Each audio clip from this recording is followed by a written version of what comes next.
than Dakota Prukop and the explosive Montana State offense. Today, it's Weber State's turn to try and slow down the Cats. It's next on SWX.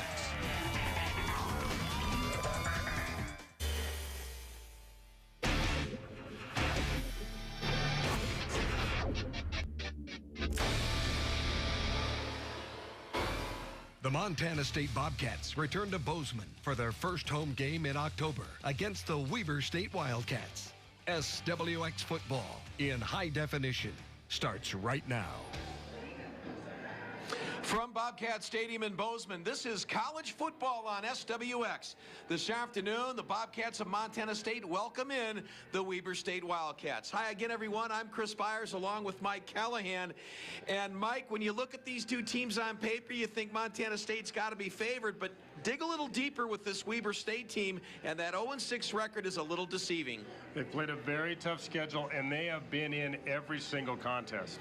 Lost by 6 to Cal Poly last week, 30-24. Now, we all know about Dakota Prukop and the numbers he's put up for Montana State, but Weber State's quarterback not far behind.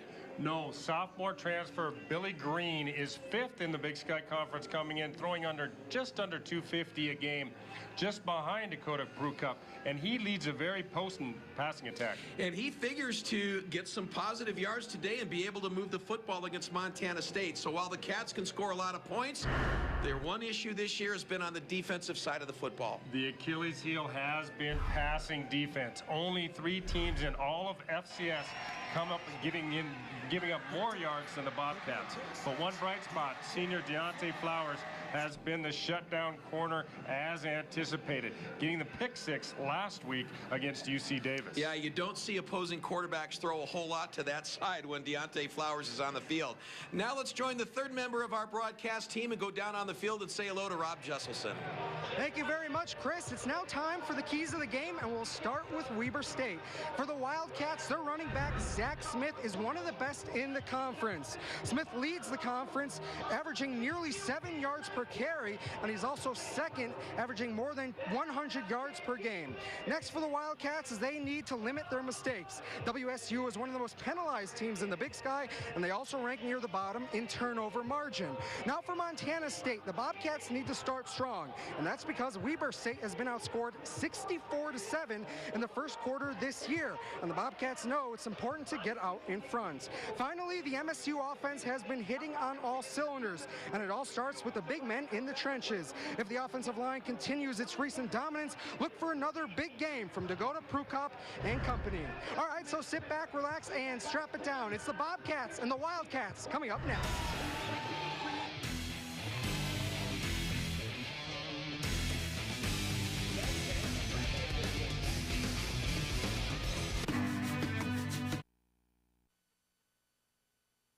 I don't think Knight's going to play today. And welcome back to Bobcat Stadium as we are set to go with Big Sky Conference football this afternoon. Montana State hosting the Wildcats from Weber State University. Talked about it, Mike, in the pregame. It's an absolutely gorgeous afternoon here in the Gallatin Valley. Temperature hovering around 65 degrees. Light winds. The forecast is sunny and mild today. And boy, talk about a contrast in programs. How about a contrast in coaches? Look at the numbers from Rob Ash and, of course, Jay Hill in his very first season. Boy, you got one guy who's been doing that head spot for a very long time with great success. But Jay Hill is going to be, I think, very much an up-and-comer, Chris. Well, Mike, and you and I were talking about this, and this all started the coaching problems at Weber State when Rod McBride stepped down, and since then they've had 3 coaches. This is the second game of our doubleheader this afternoon on SWX. Game that just wrapped up a few moments ago. The Montana Grizzlies get a big win over UC Davis, 42-28 the final in that one. So the Grizz improved to 3-0 in conference, 5-2 overall as we check the standings in the Big Sky Conference. Eastern Washington, Montana State, and Montana all at 3-0, the big 3 in the Big Sky so far. Well, I think you could expect those 3 to be right where they were at this point in the season. Some of those teams down at the bottom, you thought you'd be a little bit better. Idaho State in a tight one so far with Southern Utah. to kind of step up to that second win level. Well, and Mike Kramer, the former coach of the Bobcats, who is now at Idaho State, just got a 3-year contract extension in Pocatello this week. And not so much just for the fact that they're winning a little bit more on the football field, but they really feel like they've turned a corner academically with their student athletes, and of course they're playing much better. Well, and that was part of what Coach Kramer was brought there to get done, and he's got a good start going. Montana State to kick it away. Bo Bolin, watch this one sail out of the back of the end zone. So Weber State goes to work. 1st and 10 from the 25. The impact players now as Weber State takes a football for the first time for the Wildcats. Zach Smith, the running back, 2nd in the Big Sky Conference in rushing at just over 100 yards a game. And last year, Odin Coe had a sensational game against Weber State, leading the Cats with 11 tackles.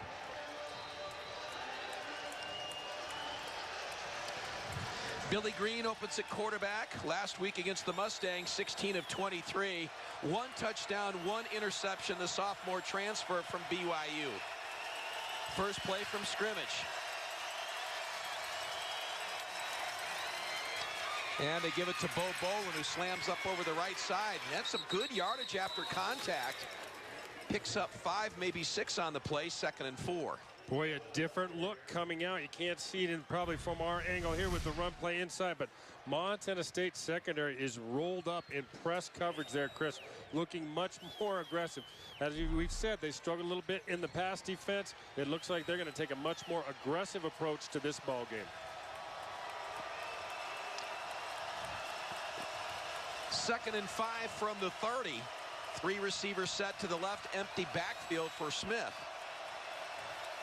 Out of the gun, looks left, throws right, and he's got Smith on the slant, close to a first down, looks to be a yard short, so call it 3rd and a short 1.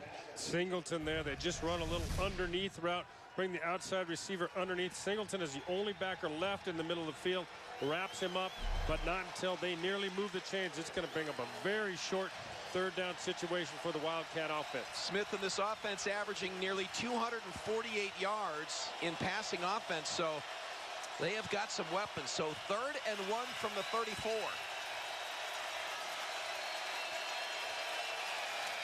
And here's Smith, cuts up inside. He's met right at the line of scrimmage, falls forward. Just depends, Mike, on where they spot the football. He is going to be short, Chris, and that is a great job by the Montana State defense. Weber State went tight end with a wing, then brought another back over the top. They had all the bodies you can imagine on the left side of this formation, but watch the fill up inside here by MSU. That is a big 3rd down stop to get a defense that's been having a little bit of a rough go off the field, 3 and out. Blake O'Neill back to kick, standing at his 20-yard line. O'Neill gets this one away, and it drives Brecky back all the way to the 10-yard line. Here's Brecky trying to get to the outside, and he's going to be taken down right at the 14-yard line. So good kick coverage by the Wildcats special teams, and the Bobcats will start deep in their own end. Well, Chris, that was a big punt that time. Montana State normally with just the 1 back deep. This time they decided to go with 2, and you can see why. A lot of field to cover. There's a kid with a strong leg. Payne West impact players for Weber State. Emetella, their linebacker, 11 tackles a game. That's 5th in the sky. And for Montana State, one of those outstanding freshman receivers, Justin Page. Dakota Prukop added to the Walter Payton Award list this week. 2nd in the country in passing efficiency. 1st and 10 Cats. Prukop swings it out here to Tanner Roderick, and Roderick to the 30-yard line, and a first down for Montana State. Big strike there. They go 2 receivers to the top side of the screen here, Chris. As you can see, little underneath fake to Johnson. One-on-one coverage on the outside. Roderick beats him to the inside, and a pickup of another first down. 1 early now. Got to stack them up. So Prukop flanked in the backfield on first down. Now they're going to bring Johnson across, and they give us to Sean Johnson. Johnson up to the 35, still on his feet to the 37. Gain is 7, 2nd and 3. Some nice blocks there on the outside. You can see Chad Newell kind of springs Johnson. It looks like this, it's going to have a chance to really get going. They got a lot of hats on hats. He gets to the outside, but a good job by the Weber State defense getting off those blocks and bringing up, looks like it's going to be second and about 3 or 4, Chris, but there appears to be a Wildcat down on the MSU sideline. Yeah, that's Luke King who was in on the stop. So injury timeout, 12-11 to go, no score, early first quarter. Into the play, Mike. Luke King, the junior out of Salt Lake City, gets spun around and comes down hard on that left shoulder, so he is out. Boy, that would be a big loss, Chris. He is their number 2 tackler coming into today. 2nd and 3 now for Montana State. They stay on the ground, and Johnson slams up over the 40. That's good for a first down. You know, part of the success of this Montana State offense, and we've talked about it, the trio of freshman wide receivers, what they're able to do, not just throwing the football, Mike, but they've been solid on running the football as well, and that really opens up a lot of possibilities. Just so many weapons. Yeah. And they've distributed the ball so well that you really can't key on any one receiver or any one running back, because they will hurt you with every person they've got on the field. First down from the 40-yard line, opening drive for the Cats. Prukop looks now, throws it up there for Justin Page, and Page with the catch inside the 30. Justin Page, one of those freshmen we talked about. Well, and Justin Page, he is a big play guy. This ball looks like it is thrown far too deep initially, but the speed of this young freshman to run underneath this, Chris, is huge. He is averaging 31 yards per catch. And great protection by that Bobcat offensive line to give Prukop the time to throw. So the gain is all the way down to the 26 and a first down out of the eye. Give us to Gunnar Brecky. Brecky looks for some running room, and he is met right at the 26-yard line and hammered out of bounds. Trayvon Johnson getting a little excited over there with the tackle. A good job by that Weber State defense. They came up and defended that play very well. Montana State had a pulling guard. J.P. Flynn was out in front, got stuffed back a little bit. Brecky had to fight pretty dang hard to get back to the line of scrimmage, but we do have a penalty flag on the far side of the field. There's no foul for illegal formation. So they pick it up. No foul. Look, they bring the guard across. He's out in front, but boy, he gets stuffed back in here. Then you see the big hit by Johnson. Johnson's showing a little attitude out of that Wildcat defense. A little excited over there, Chris. Nice play, loss of 1. 2nd and 11. Opening drive for the Cats here in the first quarter. Prukop out of the gun. He's got Brecky in the backfield. 3 receivers set to the left. Prukop stays on his feet, tries to get outside. He's wrapped up at the 26-yard line, and that was just a great open field tackle by Josh Burton, the safety. Boy, he came hard. Montana State trips on top.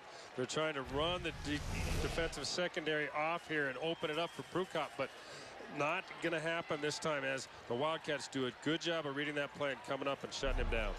Sets up 3rd and long, 3rd and 10 from the 26. They're going to go trips to the near side this time. Here's Prukop, looks right. Oh, and he's hit from the backside. And a big stick by Mitch Tulane, the safety. Boy, just comes from the blind side. Dakota Prukop, never see him coming. Watch him, he comes from the top side of your screen.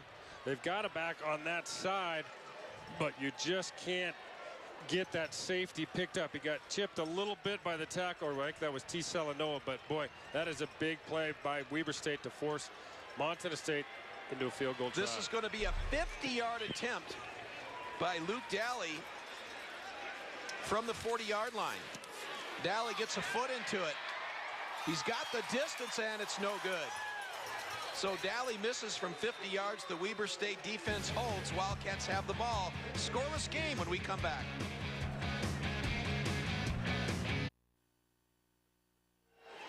Latest FCS coaches poll has North Dakota State, the 3-time defending national champions, in at number 1, followed by Eastern Washington. Montana at number 7, Montana State at number 9. First down for Weber, 2nd possession here in the opening quarter. Smith is hit and hit hard. And number 90, Taylor Sheridan, comes up the middle of this front. Watch him get the heat on, fights through that block, and puts a shot on Billy Green just as he's trying to release that ball. Taylor Sheridan is one of those kids that has really taken a big jump for the Montana State group this year, Chris. Cameron Young, the offensive lineman, shaken up on the play. He's a big one. 6'3", 310 pounds, out of Cove, Texas, just a sophomore. Well, they've had some guys go down in that offensive front for Weber State. They've just one guy who started at the same position in every game so far this season, and that's Alex Land at the center spot, and he is a stud, 3-year starter. And as we said, everybody else has been a little bit on a little bit of a moving deal where they've here you can see it, just the ball is actually tipped there, but you can look underneath. It looks like he may have gets rolled up on the back of his own lineman.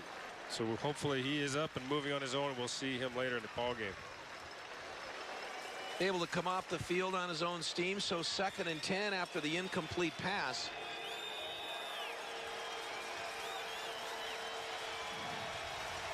For the Wildcats as they try to generate some offense against this Montana State defense, which has given up points this fall. 2nd and 10, I formation. And the give is to Bolin, not much there. Picks up maybe 1 on the play. Tries the middle of that defensive line for the Cats and nothing doing. Well, we talked about Montana State having a little bit of a struggle against the pass so far, but they have been pretty darn good against the rush. Only giving up 174 yards a contest, and you can see why there, Chris. A lot of gang tackling and guys just hitting those run fits. Gain of 1, 3rd and 9 from the 34.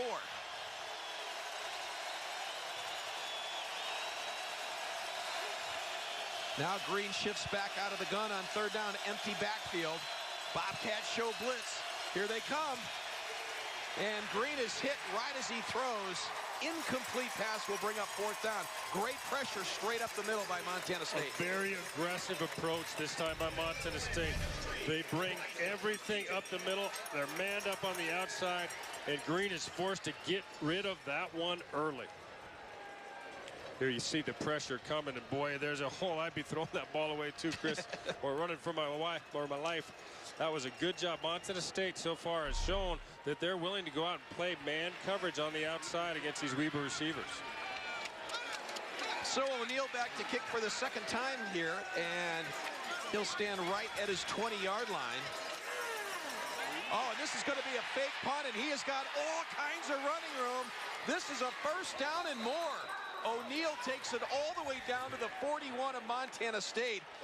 And Mike, from up here, you could see it. He had all kinds of daylight to run for that 1st down. Well, that is clearly something that you pick up on film. There is nobody home on the Montana State side of the field. They have all turned their back to the play, and we're trying to set up a wall back there. But, boy, that's an undisciplined approach. They've obviously seen it on film because they went to it right away, and that is a big, big play in the special teams for Weber State.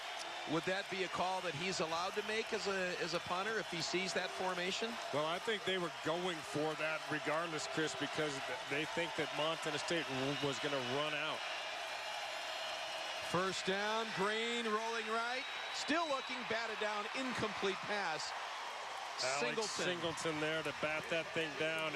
And again, Montana State continuing to bring pressure. This time they bring Singleton off the edge here, and he gets enough of that one to stuff it down. And Green says, hey, had a place to go with that ball.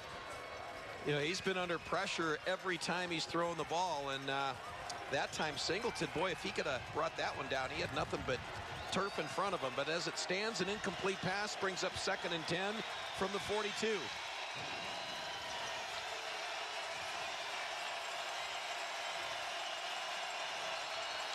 Bobcats say that there was movement on the right side of that offensive line. Looks like they're going to get A.J. Wilcox. Yep. Offense number 75. 5-yard penalty. 2nd down. Well, you can see it right there at the left side of your screen. Number 75, their right tackle was moving on that one, and that's going to make a little. It was long yardage at 2nd and 10 to begin with. Now it'll go to 2nd and 15. Back to the 47. On 2nd down. 8 minutes to go, opening quarter. Green out of the gun. Little play action. Now looks. Now checks down to Smith, who drops the football. They're going to say incomplete pass. Well, again, nowhere to go with the football that time. He had a little bit more time than he's had the last couple attempts, but Singleton was out there on the outside, manned up with Smith when he tried to go to his little check down. Smith unable to hold on. Probably a good thing because he was going to lose yardage on the play. Cameron Livingston checks in at wide receiver on 3rd down.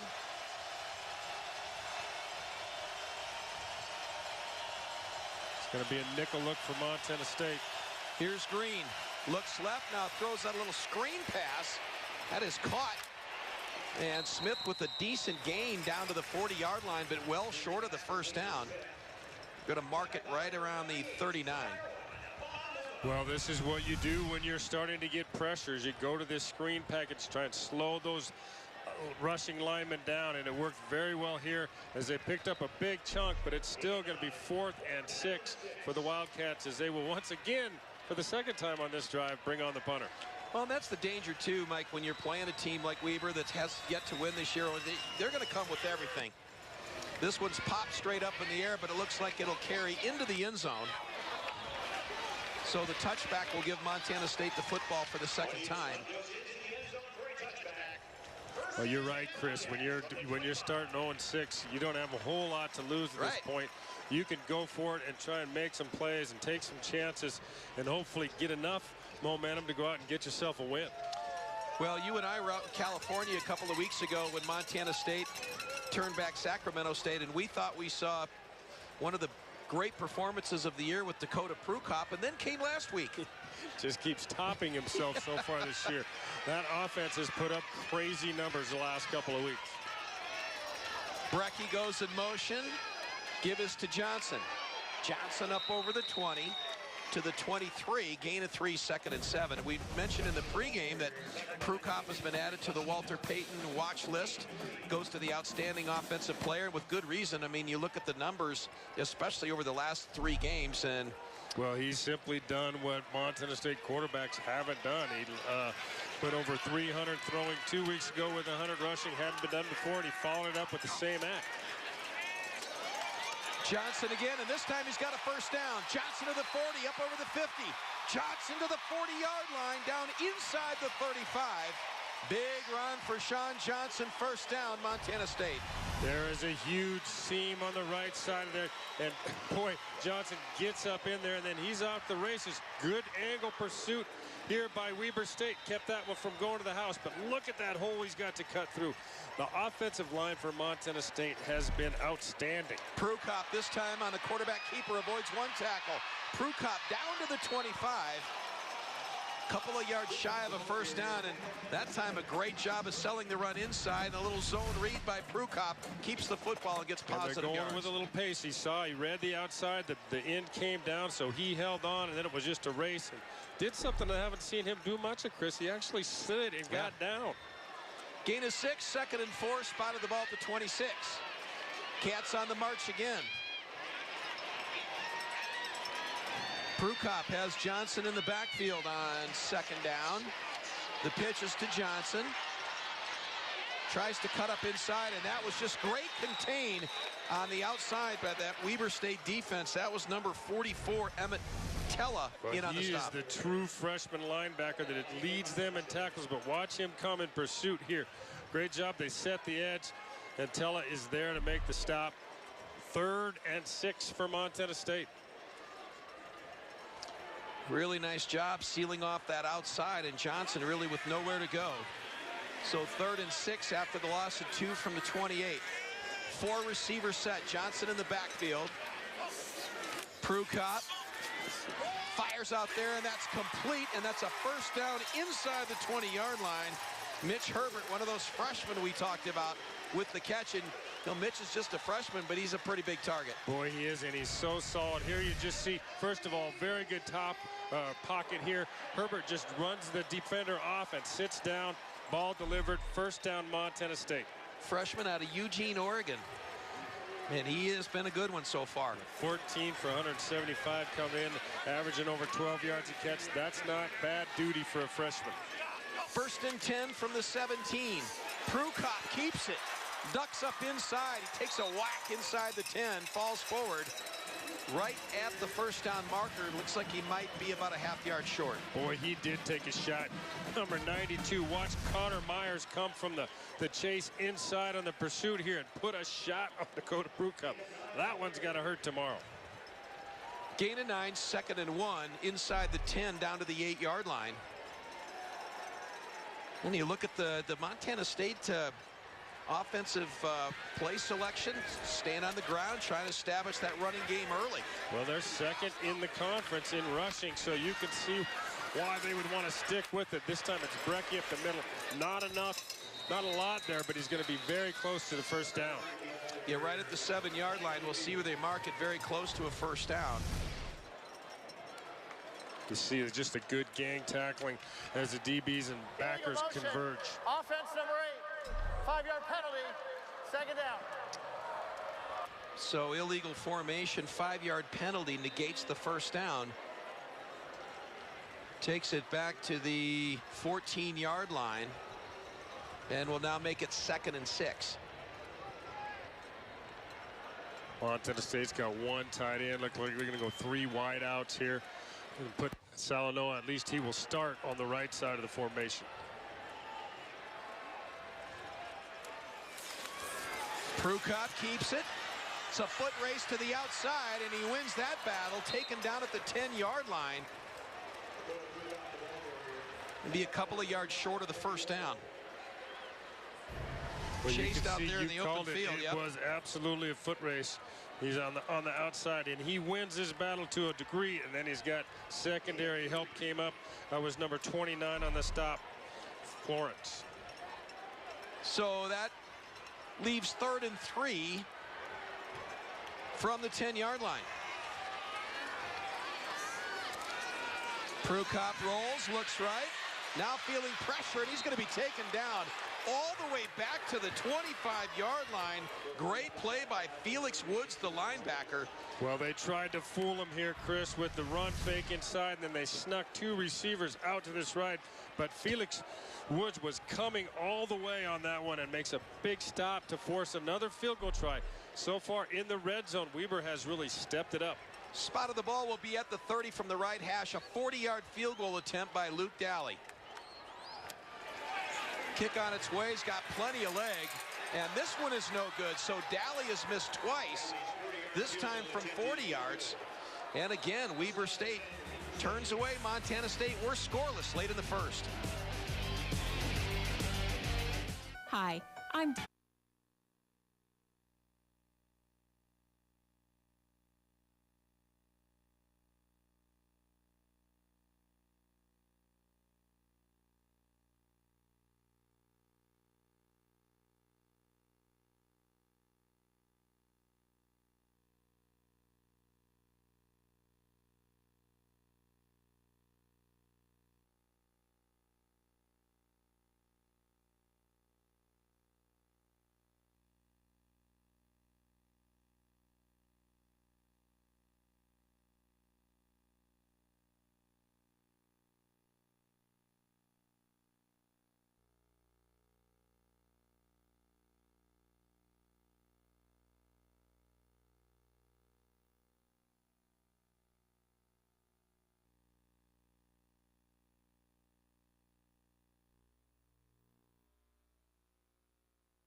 The field goal by Josh Kialamakia giving Weber State the early 3-0 lead.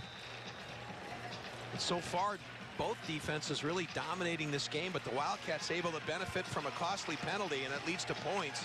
Yeah, both defenses have made some really big plays when they've had to keep the ball out of the end zone. Kialamakia puts a foot into it and then sails out of the back of the end zone. And Mike, as we talked about, defense, defense, and then more defense. Boy, you take a look at it. First, Bobcat taking just a wicked shot from the backside. Montana State bringing a little pressure of their own. Both quarterbacks have had plenty of adversity to face down today. But that was the blitz there. Nice job. And Montana State, boy, both teams really playing solid on the defensive side of the ball. Well, Montana State back to work now on offense here in the second quarter. First down. Bobcat brings Johnson across, keeps the football, now rolls right, got some running room. And Bobcat stays in bounds and goes up to the, they're going to mark it at the 32-yard line, so gain of 7, 2nd and 3. Had some options there. It looked like he had some people open downfield to get the ball too, but just not able to get a chance to set his feet and let that one go. And I know I've said this before, but when you watch him, even when it looks like he's not doing a whole lot, that's a 7-yard run on first down. It just didn't look like there was much there. The speed is just so deceptive, Chris. He can get it up the field in a hurry. As we see, he's going to get up and get near the first down yardage here. Will depend on the spot. Looks like they might just be just about a half a football short. Needs the 30 for a first down. He'll be a half-yard short. So third down, Jayshon Gates into the game for Montana State. Well, if you're Montana State, you've really got to feel like this is a big drive in the course of this ball game. You don't want to get a team like Weber that's been competitive, but hasn't been able to get the win. You don't want to let them hang around, and right now they are picking up confidence in every series. Inside handoff, and that's going to be a first down. Just a good straight-ahead run by Chad Newell, and Newell picks up the first down. Chad Newell, there was no cut involved in this play. Look at that. He is just going to hit that thing. Very smart play. Knows where he's got to go to get the first down. Does enough, moves the chains. First down, Montana State. A lot of pride on that offensive line with the way the Bobcats have performed offensively, and those big fellas like to see those chains move. Yes, they do. Open they those like holes. to see it on the ground, too. Spot of the ball is the 39. Bobcat gives to Brecky, and Gunner picks up 3 on the play, 2nd and 7. A whole lot of different offensive formations.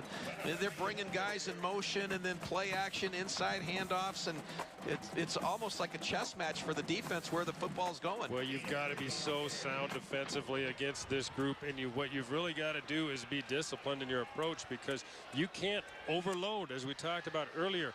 You can't overload and try and stop any one thing, because there's so many ways that this Montana State offense can hurt you. Inside 10 minutes to go in the first half.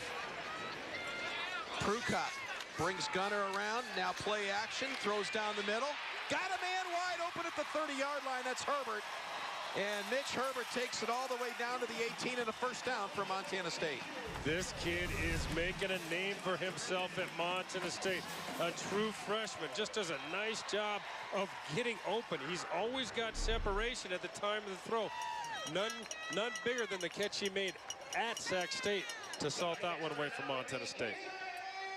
So they mark it at the 20-yard line, 1st and 10. Roderick now goes in motion. Stay on the ground at Johnson. Johnson leaps over one tackler, takes it down close to the 10, gain of 9, 2nd and 1. Check out the block by guard number 75, J.P. Flynn, getting upfield and burying a couple of guys. Hey, just the fact that a man that big is up the field that far says a lot. But then to go make the block at the end of the run and spring your back for a few more yards, very impressive. It's impressive as the locks that he wears. Have you ever seen his hair? Oh, yeah. It's not bad. He's a good-looking man. Yes, he is. Stay on the ground, and this time Johnson puts his head down looking for the first down. I don't think he's got it. I think he's short. Well, this looked like there was going to be a crease here, but I think it's Connor Myers that just shuts this thing down. And watch number 92 come from the right side of the screen, and that was just a great hit. 3rd and about 2 feet.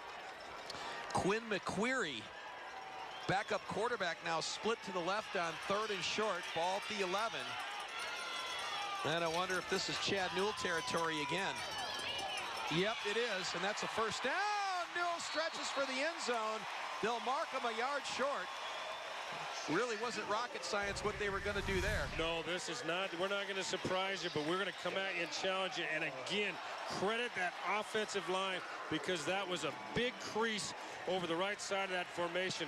And Chad Newell does a great job at the end of the run, making a couple guys fall right on their back. And this time Newell is hit behind the line, but falls forward in a touchdown for Montana State. So the sophomore from Billings Senior gets the first down and then the touchdown. The first one of the afternoon, and the Bobcats have the lead. Well, this is a great second effort. Watch the first hit Newell takes in here. He gets smacked. He looking like he's going flat on his back, but some way shows great strength, stretches that ball into the end zone.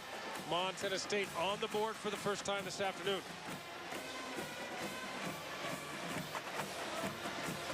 So now they'll shift back over, and Daly will come on for the extra point. He's already missed 2 field goals today. 1 from 50, 1 from 40.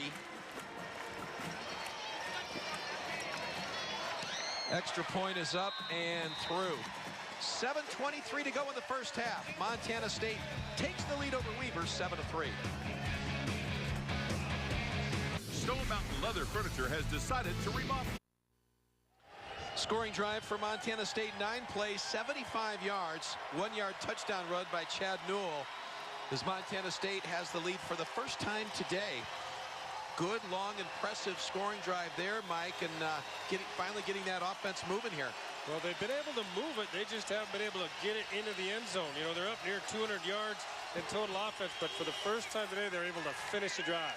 Here's Bolin from the end zone. He'll bring it out. Bolin to the 15.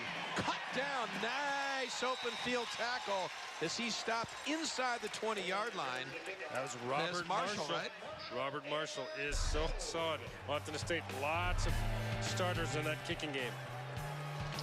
Here's that last drive, and it was all set up by that big pass play and completion from Prukop to Herbert, and then Chad Newell doing the rest as he takes it down to the 1. Got the call again. Gets like a big shot and pushes that thing. That is great strength on the part of Newell.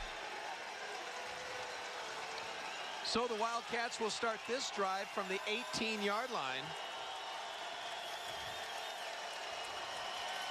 Bolin has some running room up over the 20. Mark it at the 22.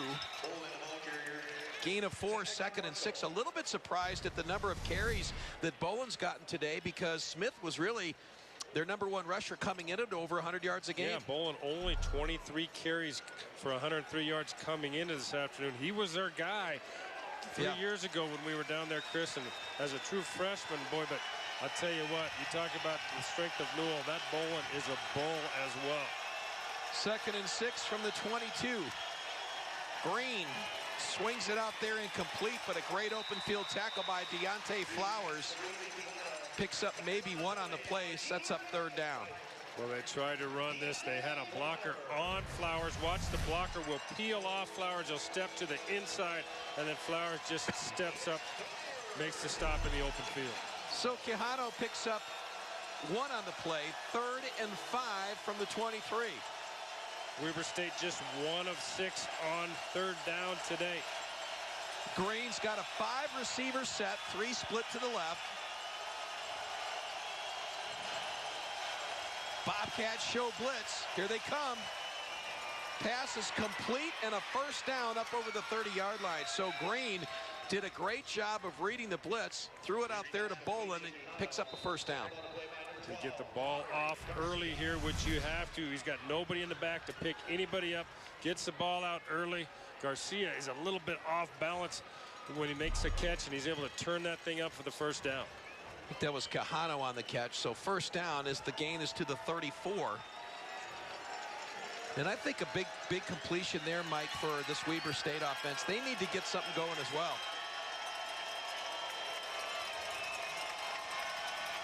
Oh, play action by Green.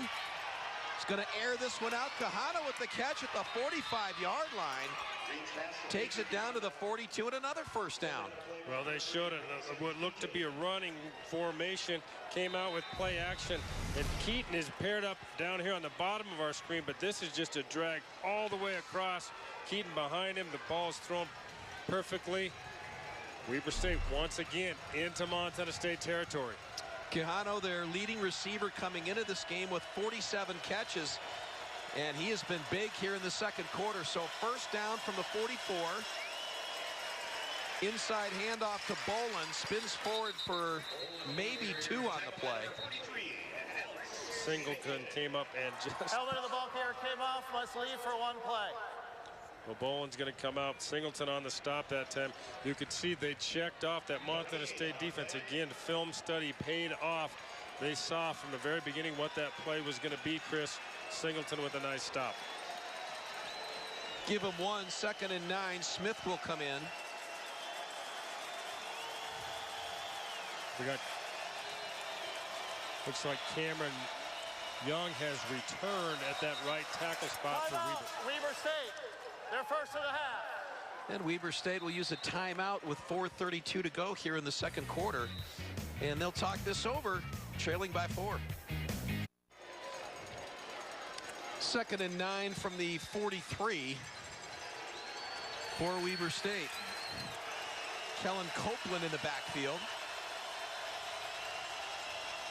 Here's Green, pressure up the middle and taken down by Odin Coe, who came right up the middle and a huge loss. Boy, again, watch it. When they bring this receiver in motion, Montana State immediately checks into a different defense. You see the corner comes on that backside. They're just not leaving any protection on the backside for Green. Let's go down on the field in a sideline report. Rob Jesselson. Coming into this game, Coach Hill for Weber State said in order for them to win, they're going to have to run the football. And so far, guys, Weber State has executed that game plan to just about perfection, keeping their offense on the field instead of the Montana State offense and putting together a solid drive at the end of this half. Weber State will use their second time out of the half at 3:54, facing a 3rd and 18. Loss all the way back to the 48. 30-second timeout. They'll talk it over. Well, it's interesting, Chris. You talk about, Rob said they're trying to get this running game going. It's really the passing game that has been good to them as well. But they have had some solid and timely runs by Bolin and Smith. Well, I think Weber State, obviously, their program is in a bit of transition, but when you and I have been down there, they have wonderful facilities. It's a big school. They've got a big recruiting base on that Wasatch front, and I think they feel that Coach Hill is going to do some big things for this program over the next few years. So they're very happy with what he's done so far. So, well, yeah, he's not showing up on the scoreboard yet, but boy, they've got some great young recruits that are already making a big impact as freshmen. 3rd and 18 now from the 48. Stay on the ground, and Copeland doesn't have much. And I'm not quite sure why they took a timeout to draw that play up. Gain of 2 brings up 4th down. Well, none of them look good unless they work, Chris. That may have looked awfully good up in the press box. But now Montana State is going to try and stop the clock because they want to get this thing back before this half goes open. 3:48 to go in the first half. Montana State with the football when we come back. Hello, I'm Dr. Tanner. O'Neal will kick this one into the end zone, so Montana State with plenty of time. 3:42 to go in the second quarter. I don't think they're going to call that one out of bounds at around the 3-yard line. They did, Chris. okay. So Montana State will have 97 yards to go. A really nice job on O'Neal, who we've seen punt very well today, kicking that one right out in the corner.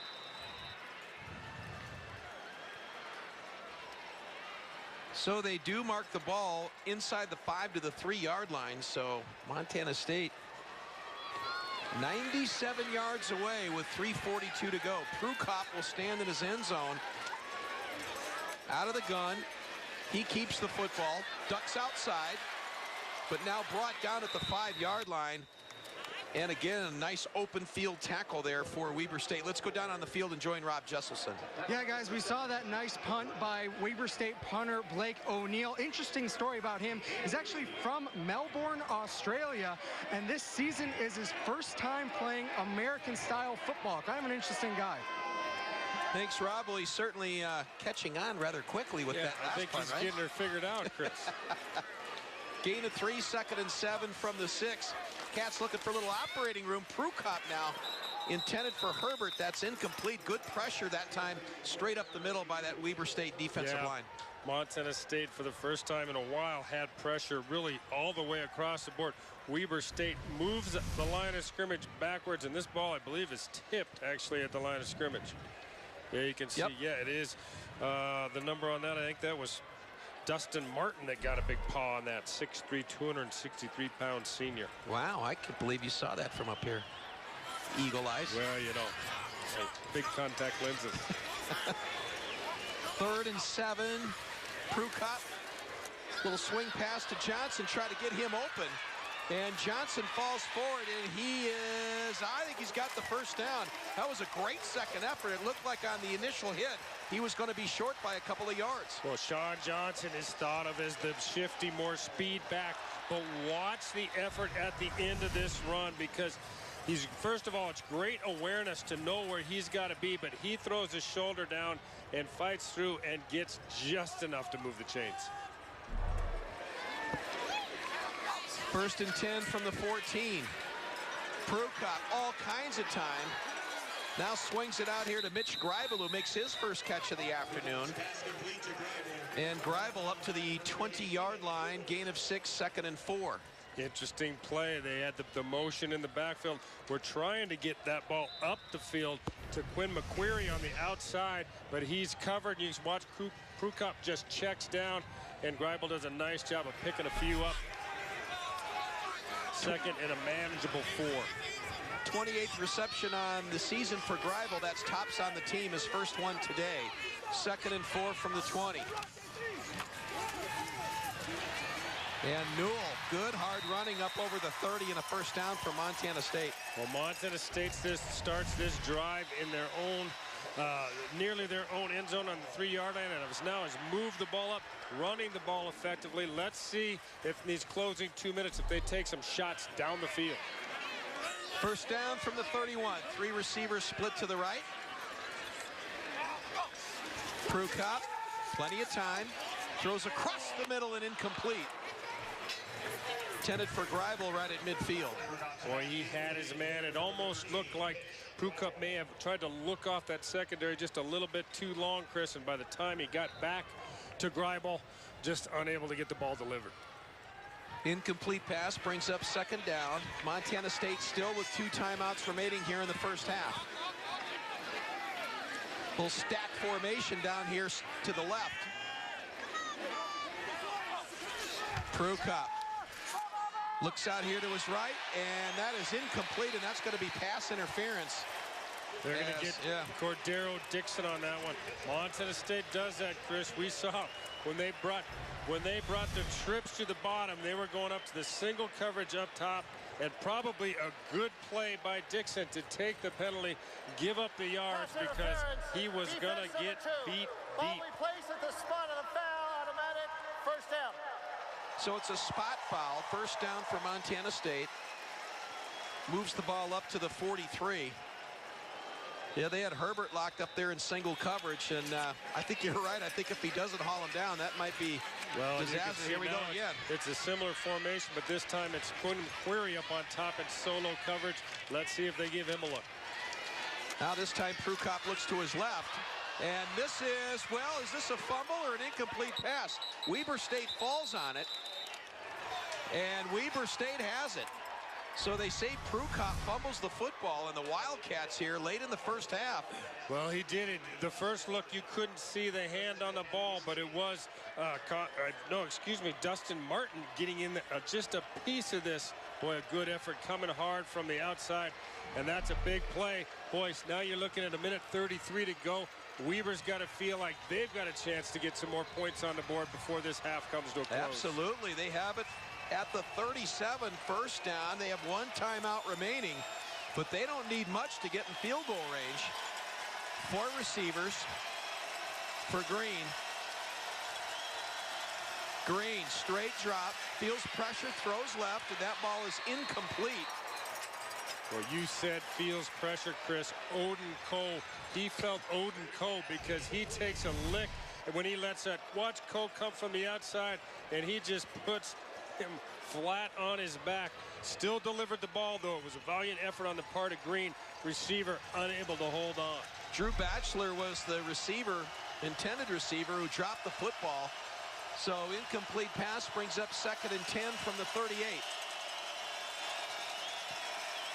Green looks this way, and that is complete.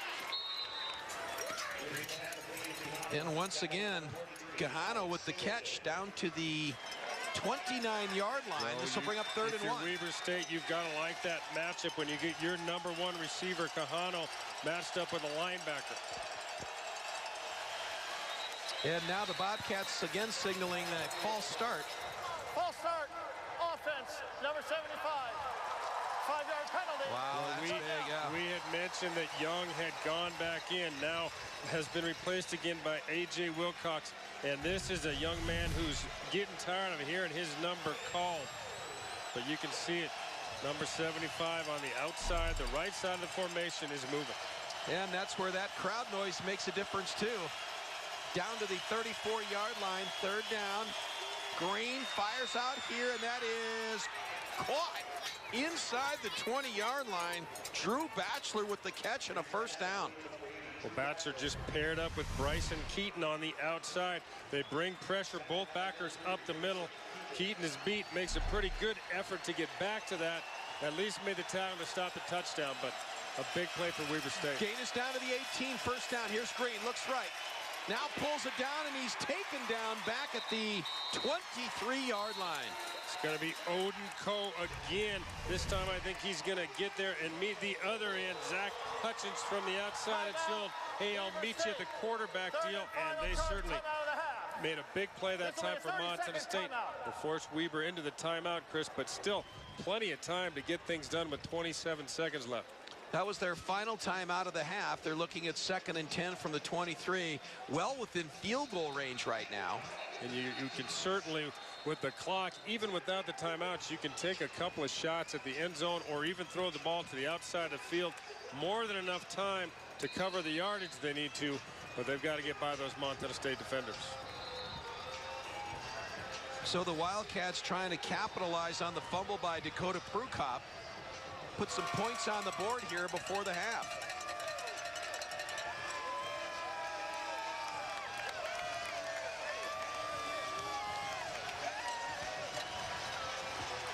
Zach Smith now in the backfield for Weber State on 2nd down.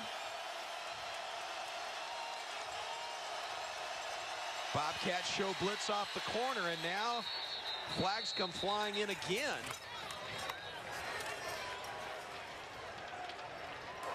Delay game. Offense. 5-yard penalty. 2nd down. Well, that's one of those unforgivable mistakes when you get the delay after a timeout. 27 seconds. They're going to stretch that field goal range, Chris. If they keep this up, they're moving nothing but backwards the last couple plays. A lot of penalties in this game. 2nd and 20 now. Here's Green. Looks out here again.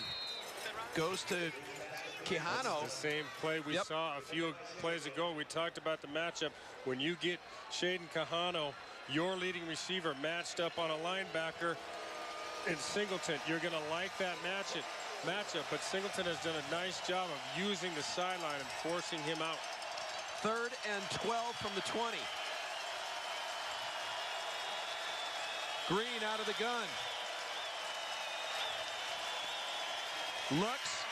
Now feels pressure, and Cole wraps him up, trips him up, and takes him down. Odin Cole just powers this thing, uses great speed at the beginning, picks up, and makes a really nice play. But, boy, they're going to go hurry up and kick this one, Chris. Kiala Makia from 44 yards. Ball down, kick on the way, and it's no good, wide right.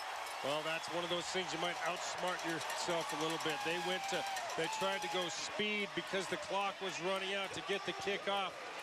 No ability to stop the clock, and that one's going to end up wide right. Well, they got the field goal unit on and got the kick away, which kind of surprised me. They had no timeouts, and of course, with the sack on the quarterback, they could not stop the clock. They did manage to get it away, but Kiela Makia's field goal attempt is wide right. And after 2 quarters of football, Bobcats lead at 7-3, and I think by anyone's standards, a big surprise so far. I think so, Chris. You can see we've seen those impact players, the people that we talked about are affecting the outcome of this game. Odin Cole, none more than him, keeping points off the board. This is 7-6 going into half. Let's go down on the sidelines and join Rob Jesselson. Coach, they scored 77 points a week ago. You hold them to just 7 points in 1 half. How has your defense been so good today? Well, we've got a good defense. We've got a good secondary. We've got a physical front. We just need to do our job. We actually gave them 2 or 3 plays they had no right getting on our secondary just because we're not doing the right things. I expect us to come out and play another good half in the second half. And can you talk about that a little bit more? It seems like for the last month at halftime you've been in these types of situations. What needs to change today in order to come out with a win? We just got to put more points on the board. We got to continue to do our job. We have a way of making the mistakes in the second half that it costs us. If we eliminate them, we'll be right back in there. Thanks, Coach. Good luck in the second half. Don't go anywhere. We'll have much more coming up on the Wendy's Halftime Report.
Drive at Wrestler Chevrolet any Saturday during the month of October, and Chevrolet will donate $10 to the Welcome to the Wendy's Halftime Report here in Bozeman as we continue on. And Mike, as we look at the numbers at halftime, little advantage to Montana State overall, 213 to 147. But look at the rushing yards. Weber State with just 19 on the ground, and that's been due to a really, really good run defense by the Bobcats as they have shut them down. Yeah, they are. And of course, the big loss of the sack right before the end of the half. But really, I think if you look at those stats, Chris, both defenses would have been ecstatic to have those kind of numbers in front of them at halftime.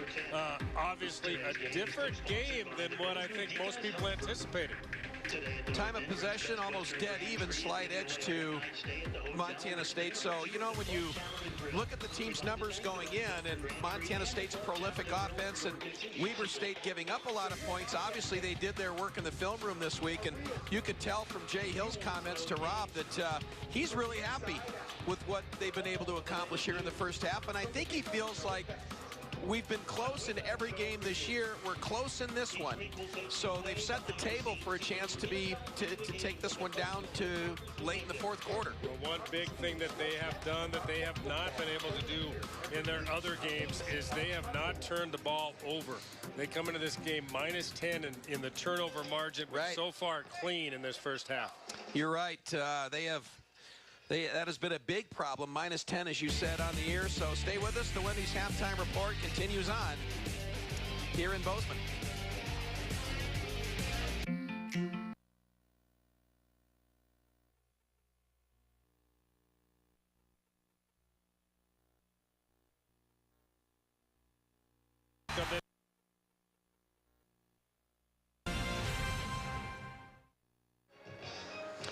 And welcome back to the Wendy's Halftime Report here at Bobcat Stadium. 7-3 our halftime score. Montana State out on top of Weber State. And Mike, when we look at the highlights of the first half, we might have expected a lot of offensive fireworks. Instead, we got a lot of defensive plays and some big ones. Boy, some big hits. We saw one there. Dakota Pruka. Then Johnson turns just went up the sideline. But again, good defensive pursuit. He's not a guy you see caught from behind very often. Well, and here's Prukop on the play action, but he is taken down for a big loss. And that was really the story in the first half. When Montana State had their chances, then they finally get it going in the second quarter. The key play here as Prukop hits Mitch Herbert, and that would set up the first and only touchdown by either team. And then again, Prukop coughing up the football here. This was late in the second quarter. So Weber State with a chance, but then look at the play here by Odin Coe, and that ended the first half. Great effort. We've seen some good defensive play, particularly some good play from the defensive ends on both sides of the football. Other scores in the Big Sky Conference: Eastern over Northern Colorado, 26-18. Idaho State on top of Southern Utah. And of course, as we said earlier today, Montana got the big win over UC Davis. Let's go down to Rob Jesselson. Coach, defense has been talked about a lot lately. How pleased are you with their play so far today? That's really exciting. This is like the old days. You know, our front four is doing a super job and just getting good pass rushes and stopping runs at the line of scrimmage. I'm really happy with what I'm seeing there. What needs to happen in order for your team to put more points on the board? Yeah, well, you know, we got down there. We've had 3 pushes down in deep, and both times, 2 of the times we had to settle for field goals that we missed. Obviously, we got to get touchdowns instead of field goal tries, and we need to get the ball more often. We extended 2 drives with the fake punt and then the penalty, and that 2 times gave them the ball a little more a period of time than we'd like. We need to get the ball back quicker. Coach, best of luck in the second half. Mike and Chris, back to you. All right, thank you, Rob. So, of course, as Coach said, he's real pleased with the way the defense is playing, and he should be, as they've held Weber State to just a lone field goal. But on the flip side, he'd like to see those drives result in touchdowns as opposed to missed field goal opportunities. Well, and he talked about the fact that they were driving the ball, and they only had the ball 4 times in the first half. Score once, and the other 2 were the field goal tries. But and it ends with the Prue Cup fumble when Dustin Martin was able to get there from the outside. So really, it's not that they've played poorly, Chris. They just haven't been able to get the ball in the end zone. Well, we'll see what adjustments they're able to make at halftime and generate a little more offense. This is a big game, like every game in the Big Sky Conference. If Montana State hopes to keep pace with Eastern Washington and Montana, which both won today, then they need to take care of business at home this afternoon, heading into a bye week next week. Yeah, you just can't afford to stub your foot in a game that, you know, even though Weber State's a very good football team and may, in fact, win this ball game, on paper, it looks like one you are supposed to win if you're going to be one of those contenders for the title at the end of the season. As you remember, the Bobcats deferred to start the game, so they will get the football to begin the second half. And I've always thought, and doing so many of these games, Mike, that opening possession in the third quarter has always been huge, because you want to see what adjustments both coaches have made. Who wins the chess match? Can they come out, get a sustained drive, go down and score, and all of a sudden that changes the complexion of the game? Or will Weber State force a 3 and out and swing the momentum back to them? So I think that first possession is always big. I agree, Chris, and I think that's great insight, because you know we're up here in the booth next to the staff from Weber State. You know they went in with some things that they saw that they think they can capitalize on, and the same is true for the other side of the field with Montana State.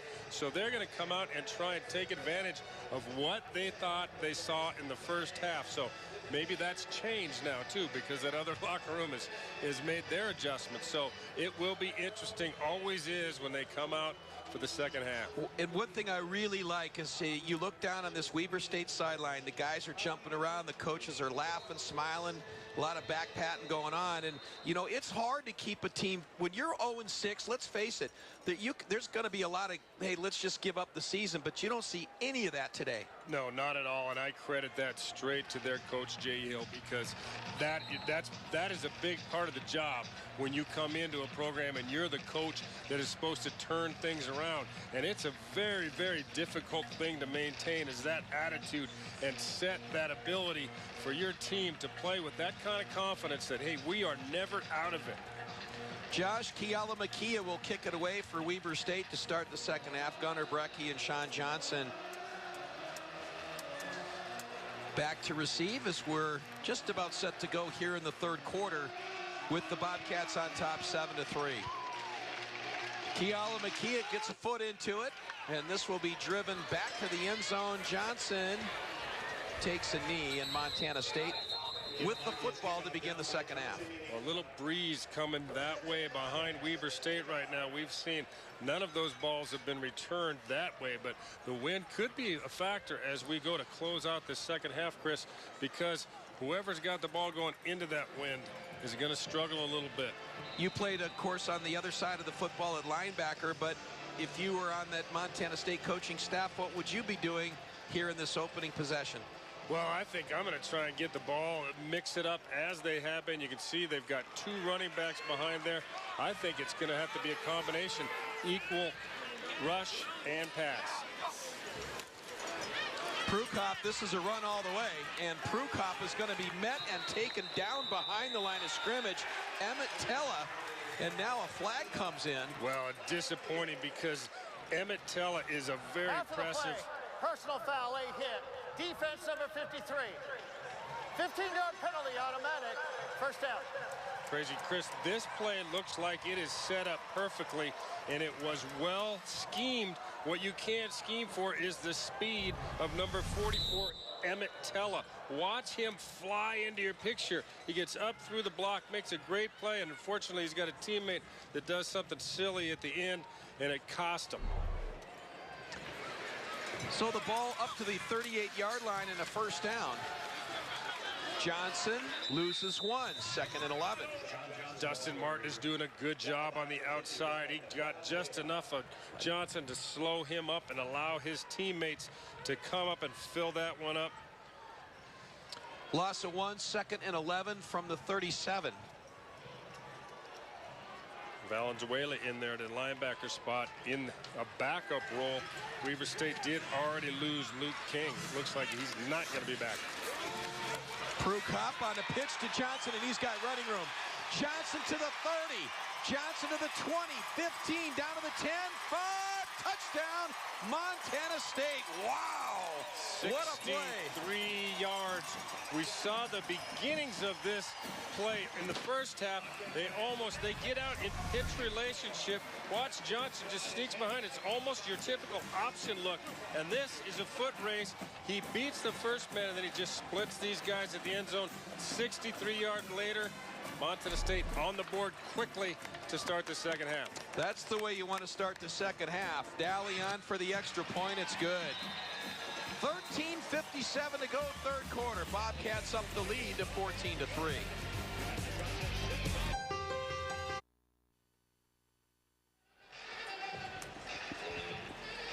Sean Johnson, his numbers today, and I can promise you this, most of that yardage came on that last play. 9 carries, 120 yards. It was exactly half of it. As you see, just a little option to the outside. The corner sucks in, and Sean Johnson just turns it on. Nice move when he got inside the 20, like you said, split the defense and ducked up inside, got the touchdown. And you got to really feel deflated if you're Weber State. You had a couple of nice stops, and then that penalty.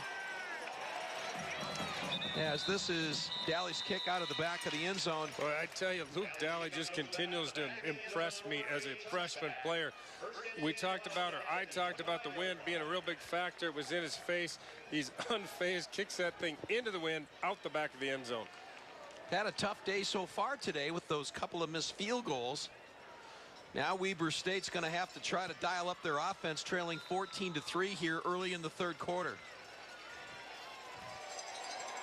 Montana State so far defensively has been outstanding. Zach Smith, talked about him second in the conference in rushing, but we have not seen him much at all today. 2 carries, 13 yards, and they're going to try and go down the field. Pass incomplete. That was intended for Cam Livingston. Brings up second down. So well covered on the play that time. That Montana State secondary has given up a little, but not the numbers that they've allowed their opponents to put up the last couple weeks. They really, I think, that's the biggest part of this game for Montana State. That group needs to leave the field with some confidence today. 2nd and 10 from the 25. Pressure up the middle. And not much there. I think that was Taylor Sheridan in on the stop for Montana State. Taylor Sheridan does a nice job coming across the formation, working down the line of scrimmage. Watch him work to his right. Boy, I tell you what, that is some quicks and some athletic ability from a very, very large gentleman. Saw him on our last road trip. He is a big man. Yeah, and he is not lineman big. He looks swell. Yeah, got that right. 3rd and 8 now from the 27. Big play for this Weber State offense as they try to answer the Montana State touchdown. Green throws left, complete, well short of the first down. And Keaton with a nice job of wrapping up his man, takes him out of bounds for a short gain. Batchelor with the catch, but not much there. Boy, they give him a little bit of a cushion. The ball gets out quickly, and watch Keaton drive up on that one. That is going to bring up 4th down. Montana State with the quick strike on offense. A great 3 and out on defense is grabbing a little bit of momentum. Blake O'Neill back to punt. Now they're going to bring pressure up the middle. They're going to fake it again. And it's another first down. Whoa. Big play as they get it to McKay Murphy. Well, McCain Murphy is listed as a defensive tackle, but boy, well executed. He comes out of the middle. Again, Chris, this goes back to the film study portion of this, getting ready to play this game. They obviously saw some things in the punt return game for Montana State that they thought they could take advantage of, and they have done it for the 2nd time this afternoon. 2 big special team plays for Weber State. You remember in the first half, O'Neill ran for a first down. Now he throws for a first down. Well, that was a good rugby throw, right? Yeah, first down. Toss and catch to the 43-yard line. That's a 9-yard pickup for Batchelor. And just like that, it's starting to rain down on you a little bit, and boy, and you get stuffed on offense, and then make another big team in the special teams. It is just a very big turn of events for Weber State. And that sideline has got, they went from being a little depressed 30 seconds ago to now they are back in this football game. 2nd and 1 from the 43. Now they're going to shift over to the left side. Try to run behind those big guys for a first down, and they get it. Zach Smith takes it inside the 40 for a first down. Well, this is another one just not fooling anybody. They brought the tackle down, and he made a great pin block, enough to spring Smith to the outside. First down, 39-yard line of Montana State. Cam Livingston checks in at wide receiver for the Wildcats. Montana brings in Bryce Allen, a corner, on first down from the 39.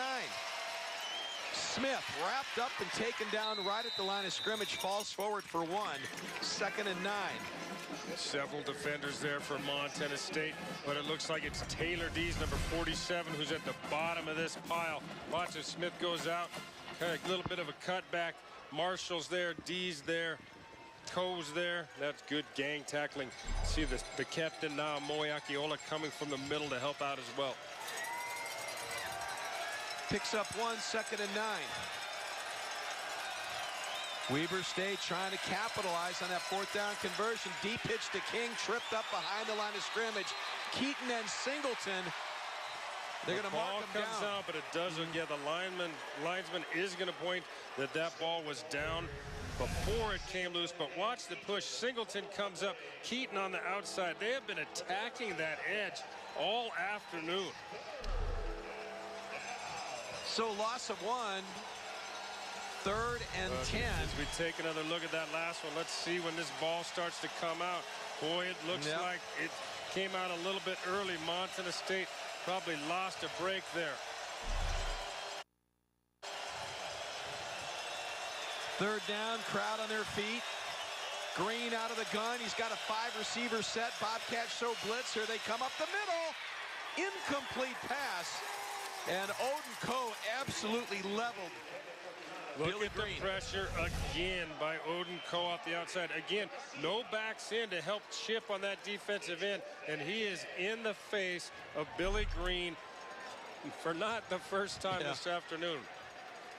Well, what's not going to show up in, well, I guess it will if they have a stat called hurries, right, or something like that. It won't show up as quarterback sacks, but how many times has the hit on the quarterback forced the incomplete pass today? Well, it won't show up, but I'll tell you where it'll show up is tomorrow in the training room in Ogden, Utah, because Billy Green's going to be one sore fella. Beautiful kick down inside the 10-yard line. Johnson makes the fair catch.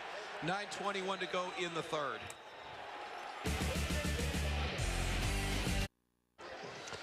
Montana State with the football, and Odin Coe has had himself some kind of game this afternoon, Mike.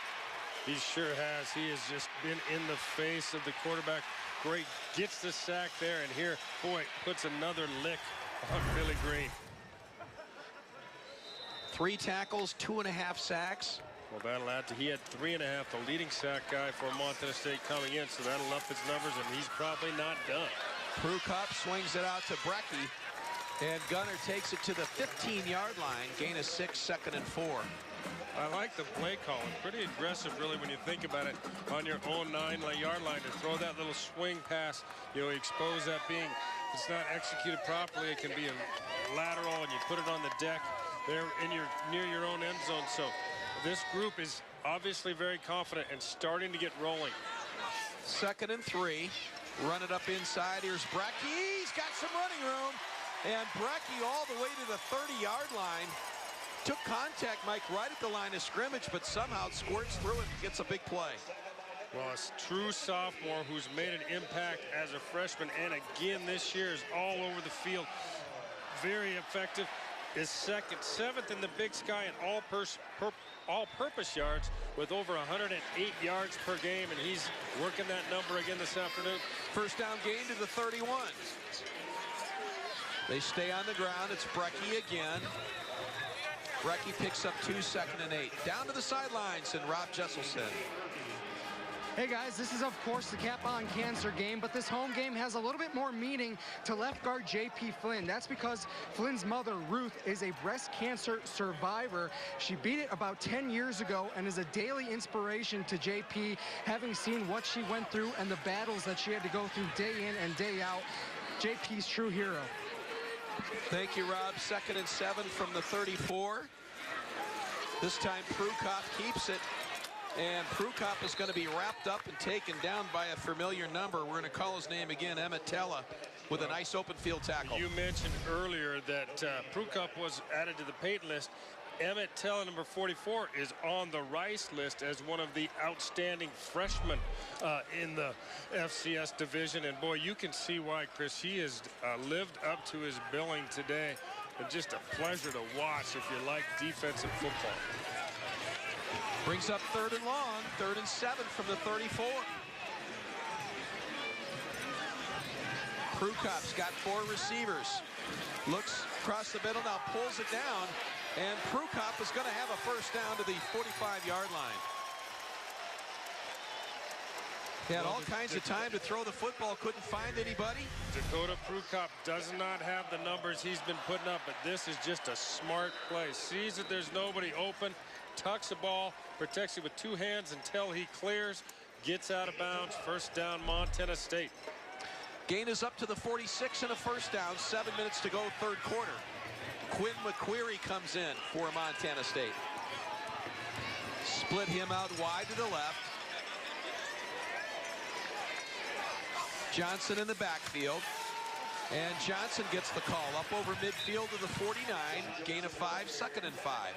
A good seam up front. Again, that offensive line doing an outstanding job for the Bobcats. But watch how quickly number 44 closes this one down from the middle. It's an impressive young freshman, Chris. Certainly is. He had a good game today, and spying on Prukop out of the backfields made those yards. Kid out of Provo, Utah. You wonder how some of those other Utah schools missed on him. 2nd and 5. Prukop operates out of the gun. Now gives it to Johnson, who's met and taken down.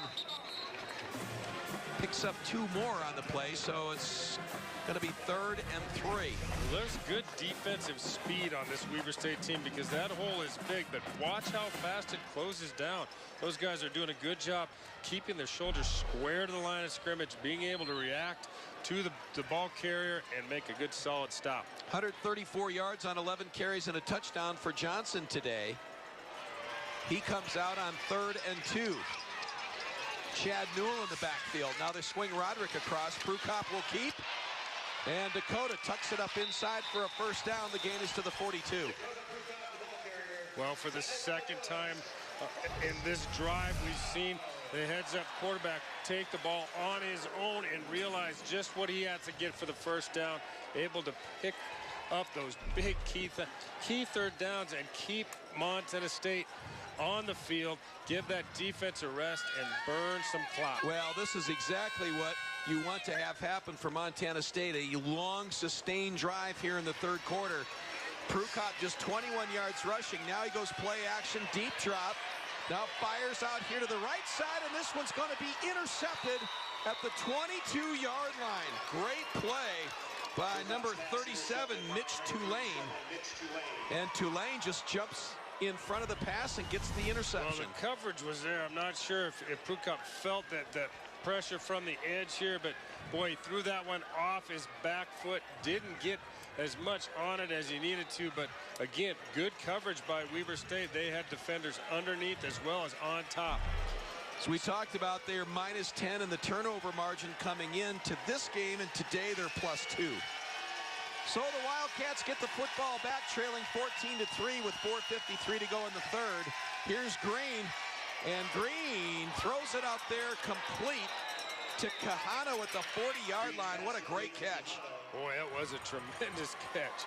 This one looked like he was going to get some pressure, didn't, and is able to deliver the ball just over. Watch this. This ball is thrown right over the linebackers and underneath the safeties on top, delivered perfectly. Drew Batchelor and Daryl Denby now come in at wide receiver. First down gain to the 40-yard line. Kahano and Green have been effective today. Here comes the corner blitz. Green gets it out there, and it's a short catch. Short catch, but they are going to pick up 5. They brought Cole Moore off the bottom. You'll see him come into your screen late, but again, well protected. Flowers is there to drive up, but still 2nd and 5. Very, very manageable distance. Open up that playbook. Maybe take a shot down the field. Livingston with the catch. Ball's at the 45-yard line. Green out of the gun. Looks right, now throws it out there, and this is incomplete. Flag comes in, Flowers on the coverage, but they're going to get him for pass interference intended for Livingston. Well, they had Livingston over here and 2 receivers this side. Montana State had both corners manned up on the same side of the field. 15-yard penalty, automatic, first down. You just missed it there, but clearly it was the right call. He had a little arm bar going on Livingston on that one, and that's a big pickup and a costly penalty for Montana State. Just that quickly, they look like they're chewing clock, driving the ball down the field. Interception. Now the field has been completely turned. So the Wildcats with a 1st and 10 from the 40. 3:39 to go here in the 3rd quarter. Green's got 4 receivers in the pattern. Now flips it out here, and that's going to be caught by Bolin. And Bolin down inside the 20. Bolin to the 10. 5 touchdown, Weber State. Bo Bolin, are they going to... They've got a flag that's going to be down on about the 15-yard line. Maybe a hold that is going to bring this one back a little bit. And Bolin was injured on the play. Well, that was a great play by Bolin. I mean, well schemed. Open on the outside, had a lot of blockers. I do think they might get one for the hold. Flag is at the 16-yard line. Flag is at the 16-yard line. And this one is going to come back. On the offense, 10-yard penalty. They made the line to gain. 1st and 10. So it's a spot foul at the 16. Will back it up to the 26 and negates a Weber State touchdown, and still attending to Bolin in the end zone. So with the injury timeout, 3:29 to go in the 3rd, Weber State trailing 14-3. Bums. Here's Bo Bolin shaken up on the play right as he was going into the end zone. Great effort on that catch. Yeah, couldn't quite pick up what he got. Looked like it may have been an ankle. But nothing doing on the first. They try to run the ball up the middle, and the Montana State front swarms it. Brett Young in at middle linebacker. No, excuse me, he's in there at linebacker along with Na'amoeakaola. No gain on the play. 2nd and 10 from the 26. Inside of 3 minutes to go in the 3rd quarter. A little 5-man defensive front for Montana State to bring in the extra backer and put him at the defensive end spot. Here's Smith. Good hard running down to the 20-yard line. Picks up 7 on the play, so 3rd and 3. We have not seen Smith hardly at all this afternoon. Well, they're starting to give him some carries now, Christian. You can see they got the lead back in front of them to blow that thing up. And that's really what was the success of the play. Wrapped up nicely by Marshall to end it. But, boy, this is a big 3rd down. You maybe think that this might be, even though we're in the 3rd quarter, could be 2-down territory. Empty backfield. 5 receivers set now for the Wildcats. Here's Green out of the gun. Looks right. Now throws, and this is picked off. Picked off. Was that Singleton? It is, Chris. Alex Singleton with a big turnover for Montana State. Watch this. This has been their Achilles heel. They being Weber State, as they have had the turnover problems as they're driving almost to the red zone here. And boy, Montana State better give that boy a pat on the back. Just like that, we're seeing the turnovers really have a dramatic effect in this 3rd quarter. Boy, Singleton read that perfectly, and that stalls the Weber State drive. Big turnover by that Bobcat defense. And now Montana State with the football from the 22. Prukop, they'll stay on the ground. Johnson with some running room up close to the 30. They give him the 30. Gain of 8, 2nd and 2.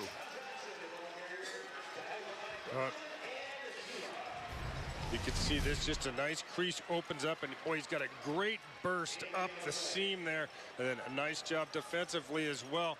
Watch him close this thing out. To tell you what, that left an impression. Burton was a little bit shaken up on the stop. 2nd and 2 from the 30-yard line. They stay on the ground. Gain of 3. That's a first down to the 33. So Chad Newell getting the hard yardage inside this afternoon, picks up the first down. Will remind you, anybody that used to play here maybe a year ago, Chris, I tell you, that straight ahead, hitting that thing hard like that. Newell has been a real weapon for them in that 3rd and 1, 3rd and 2 situation. Newell stays in the backfield on first down from the 33.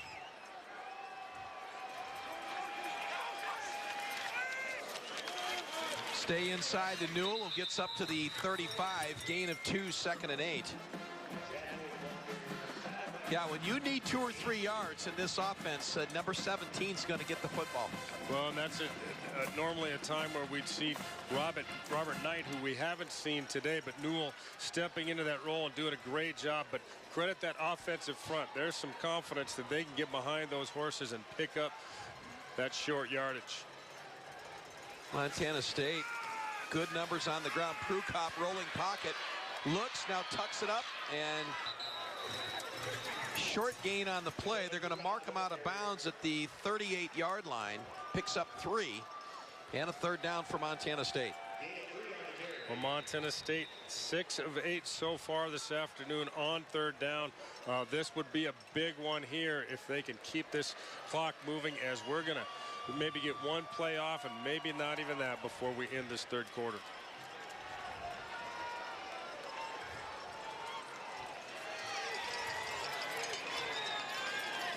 And Prukop will let the clock expire, so that brings us to the end of 3 quarters of play. When we come back to start the 4th, Bobcats facing 3rd and 5.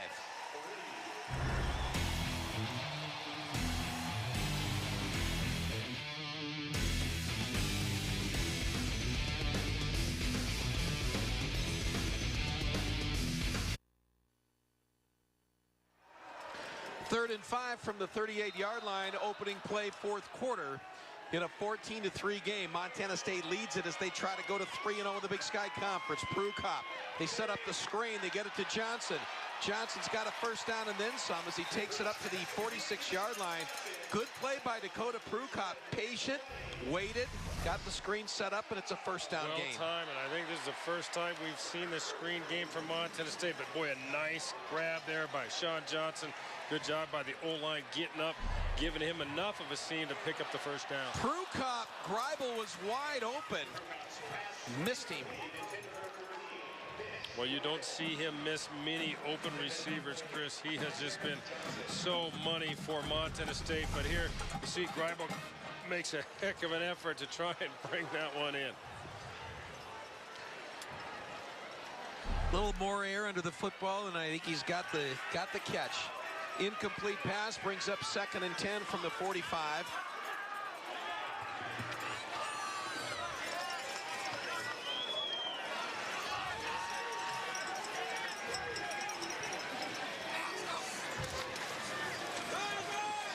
And this time Prukop will keep it, and Prukop inside the 30 to the 25.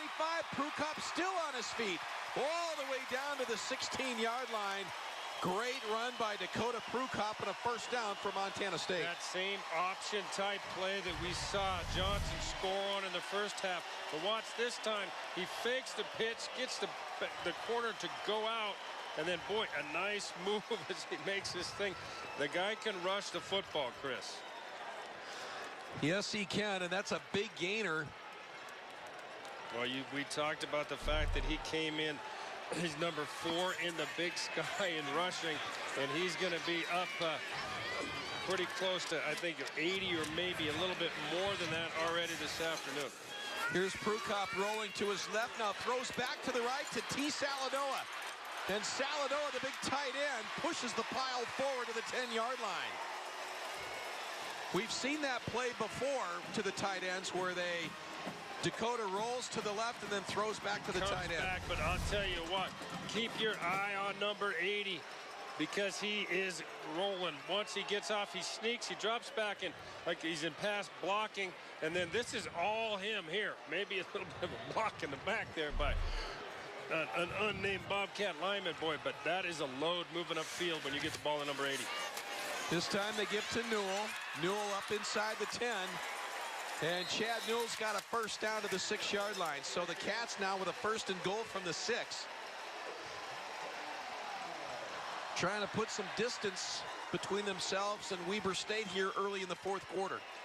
Well, they're doing it with a good mix of running the football, different types of looks. They've got the option look that Crew Cop capitalize on, and then just some good power running by Newell.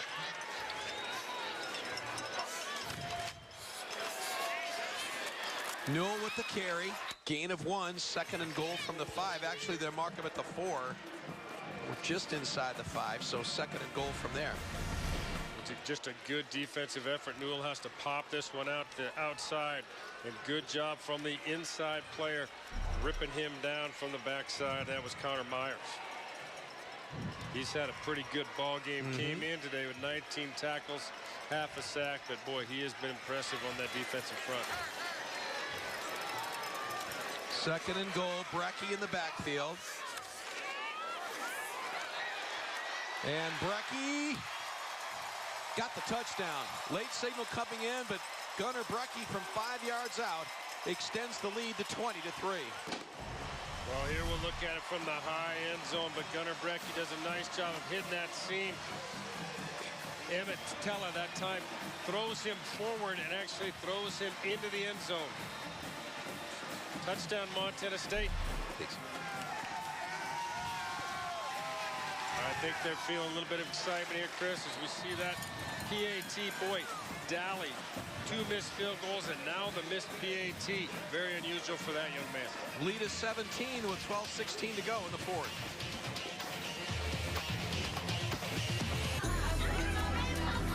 The people of Quisero, Kenya, asked our student group to join them in bringing clean water to their schools. We are the Montana State University.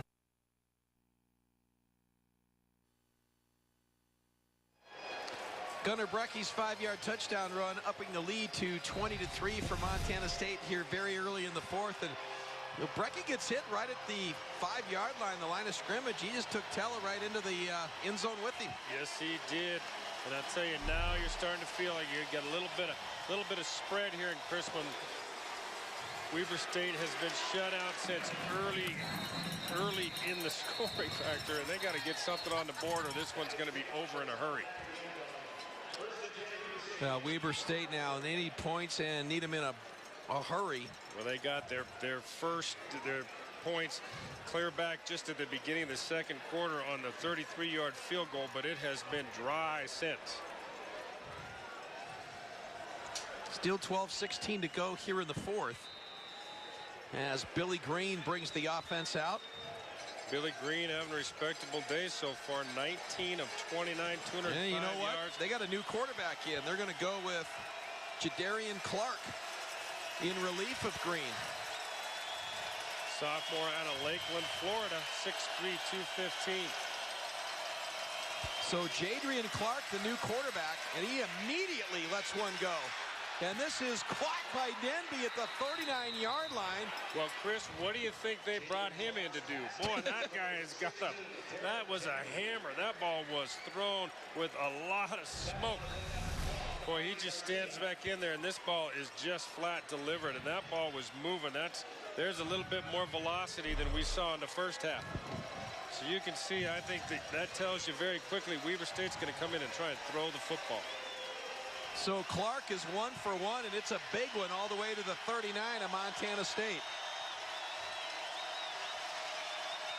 Clark out of the gun, looks left, now throws back across, and this is bobbled and complete. And caught by Quijano, and one thing's very evident, that Clark has got a big arm. Boy, he does. Watch this thing come out. You get Quijano does a drag underneath there, bobbles this thing, but does a good job of staying with the catch. But that ball, if it's delivered in front, I don't know that he could have got anything more done with it. Just a nice job by Kahano. Gain of 7, 2nd and 3. Clark. And it is incomplete. Well, Montana State brought Singleton. They bought Moyaka Ola, but boy, Flowers, we talked about him in the open, Chris, and he is on this looks like they're wearing the same jersey. He could not be any closer to him when that ball is thrown, and that is a great defensive football play from a senior who is one of the leaders on this Montana State defense. Weber State just 3 of 13 in third down conversions, and a big one here, 3rd and 3 from the 32. Clark out in the flat to Kahano with a first down and more. Kahano makes a move inside the 15, trips and falls. Gain is down to the 14. Boy, it'd be interesting to see what happened here because Montana State just had nobody there in coverage. It looked like Marshall was supposed to come up, but boy, he was late getting there if that was assignment. Again, they brought pressure. Credit Clark for finding the vacated zone. First down from the 14. Clark pulls it down. He'll run the football. And Clark takes it down inside the 10 to the 9. Nice play by Jadrian Clark. Well, this drive started on their own 25, and boy, Clark came in, and he is moving the Wildcats. Got 5 on the play, so 2nd and 5. Pressure up the middle, and Clark gets rid of it. Incomplete. Did a nice job just to get rid of the football intended for Batchelor, but and again, good pressure right up the middle. Boy, watch Singleton. He's going to come, and he's going to bring the heat right up the middle on this for Montana State. Clark is forced to get rid of this thing to the outside. Nobody there.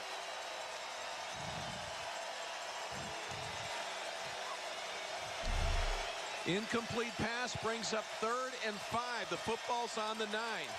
Wildcats trail by 17 here in the 4th quarter.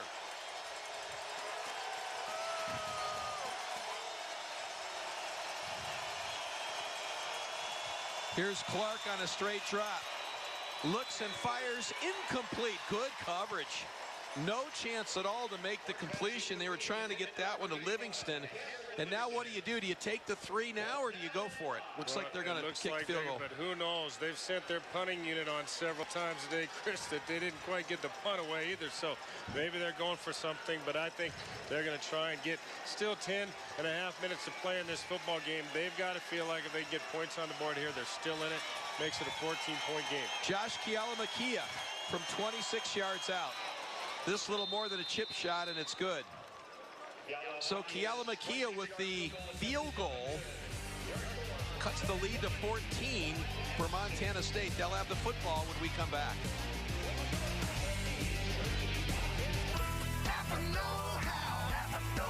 With hundreds of years of combined experience. And a reminder, our next broadcast on SWX will be next Saturday. We'll be out in California as the Montana Grizzlies take on the Mustangs from Cal Poly. Field goal by Weber State makes it a 14-point lead for Montana State. 10:24 to go in the 4th. And Brecky will take a knee. First down for Montana State. It's about that time of the game when, if you're Montana State, now's when you want that nice, long, protracted scoring drive, right? Well, they've had a couple of them moving and then had the interception and weren't able to finish. Again, how they suffered those first 2 drives of the ball game. But, yeah, you're absolutely right, Chris. This is one where you would like to go down and take about 7-8 minutes and put 7 on the board and make it very tough on the Weber State Wildcats to get back in this. And on the flip side, we'll see if the Wildcats can come up with a big defensive stop, try to get the football back. Here's Prukop firing for Tanner Roderick on the slant. He was open. Just couldn't get to it, so 2nd down. Pretty tight window that time, but the ball was delivered close, just outside the reach of Roderick. He will head for the sideline, and they'll bring in a couple of freshmen. Tanner, of course, the junior from right here in Bozeman. Started his career at Nevada, transferred back to Montana State. I know they're glad to have him. Here's Johnson with good running room to the 30. Gain of 5, 3rd and 5. Well, just another nice crease inside by that Montana State offensive line. Johnson does a good job, but again, that defense for Weber State has done a nice job of keeping the ball in front. They close quickly. It's 3rd and 5. By far biggest play of the game for the Weber State defense right now. Facing a 3rd and 5, they need the football back. They've struggled getting Montana State 7 of 9 on 3rd down. They've struggled getting them off the field, but this one, they are going to have success. The ball thrown to Greibel behind him on his hip. He can't hold on. Montana State will be forced to punt. So Weber State gets what they want, a quick 3 and out, and they'll get the football back. Yeah, that ball just thrown behind. Almost looked like you could see that's the point in the end zone or on the field right now where you are about the only spot where you're looking into the sun, Chris, and it certainly looked like Greibel had it in his eyes. No excuse, but made things very difficult. So Trevor Bolton standing inside his 20 to kick this one away. That's a beauty. That's going to drive Quijano all the way back inside the 25, but he's going to be able to return. Quijano gets it up close to the 40. Well, that's one of those situations where they talk about out-kicking your coverage. Montana State comes in #1 in the country in net punting.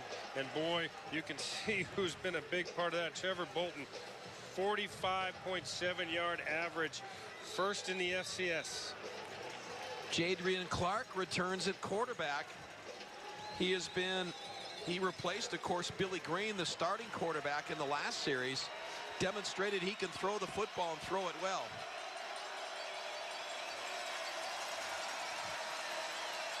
First down from the 39. Here's Clark, straight drop, pumps, fires.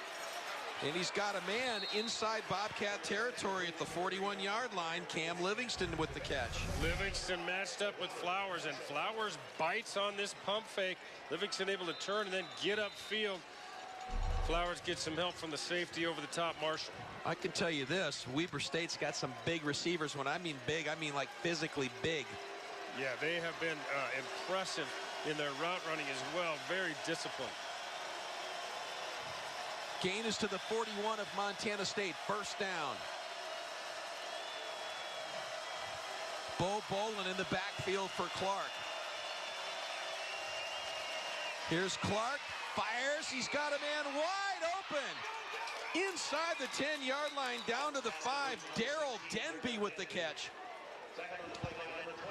Wow, that was big. Clark has brought in to throw the ball. Montana State has struggled catching the ball.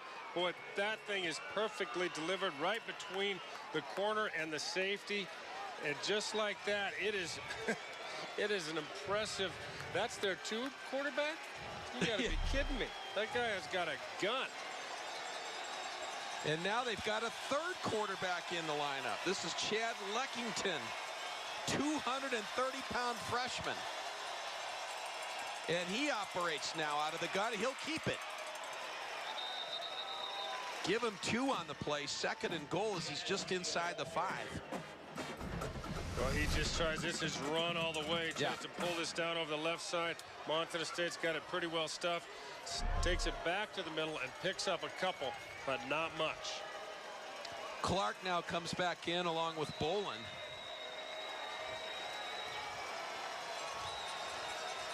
Montana State's going to bring Sheridan back in the middle. He got shaken up a little bit on that last PAT. Good to see him back in there, and he's going to anchor that front. Numbers on Clark, 5 of 8 for 116 yards. 2nd down. Clark looks, got all kinds of time, and now throws into the back of the end zone, incomplete. Takes a pretty good shot by Moiakiola after the throw. Moiakiola breaks off coverage here as he runs this thing out the left side of the pocket, but good coverage on the back end. He tries to throw it almost into the hands of Cole Moore, unable to hold on. Nice job by Cole Moore from his linebacking spot. Came in and makes a nice defensive play. Yeah. Defense. That is a great job. Great hustle. Great effort. 3rd and goal from the 4. Empty backfield. 5 receivers. Here's Clark. You see a quarterback draw here? Yeah, we do. And Clark stretching. He's going to be short of the end zone. They're going to call him down before the fumble, and it's going to bring up 4th and about, looks like a little bit more than 1, Chris. Well, and when you saw that formation, that 5 receiver set, you almost guarantees you're going to get that quarterback draw. Their quarterbacks are big.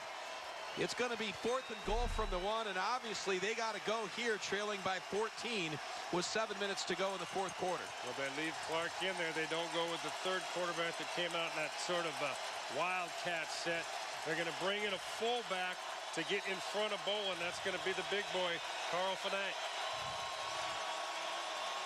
4th and goal. Give us to Bolin. And Bolin stretching, still no signal. They're going to both linemen are marking him short, but the touchdown umpire in the middle is going to call touchdown. So it took a while. Yeah, it took a while. They run the lead back out in front. Bolin pushes this thing up the middle. Difficult to tell from that. Let's get a second look at that and see if we can see where he gets in here, Chris. The boy driving hard.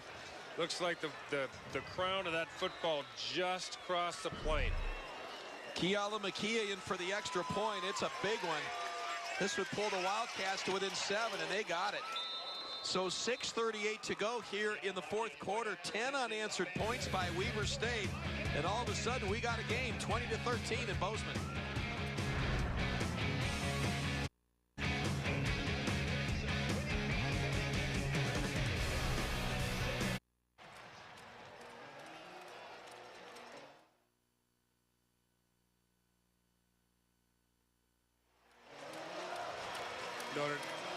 Notre Dame didn't start till 6. Oh, okay. And don't forget, at the conclusion of this game, we'll have the Northwestern Energy play of the game presented by Northwestern Energy. Right now, a little more business on the field. Weber State with 10 unanswered have drawn to within 7 at 20-13. And this one's going to be brought out by Johnson. Johnson to the 15, to the 20. Johnson to the 30. Johnson to the 45-50. Johnson to the 30. Johnson to the 10-5. Touchdown, Montana State. Whoa, what a play. We got a flag down, Chris, back at the Montana State 20-yard line. Boy, that was a heck of a run, but it looks like it is going to come out. On the return team, number 70. 10-yard penalty. First down. And that negates what would have been a length of the field touchdown run by Sean Johnson, but this one comes back. Well, they got Joel Horn on the hold. I didn't see it, but boy, they was a great return. They got the crease up the middle, and then they had some pins on the outside. And if you can give Sean Johnson an opportunity to run the field where he doesn't have to change directions, you're not going to catch him. Yeah, and he only needs one block to spring his himself for a long touchdown run. So now, instead of the touchdown, the Bobcats have it 1st and 10 from their own 10-yard line.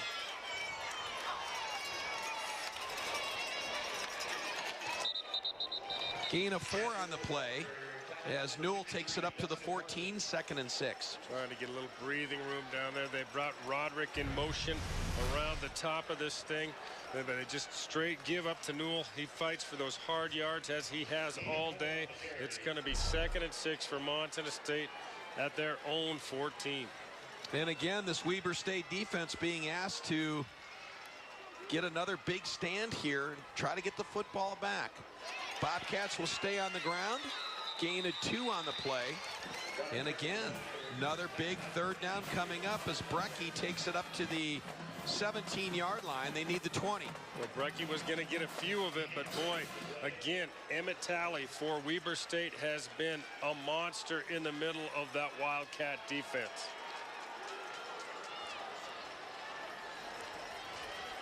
Big third down play for both teams.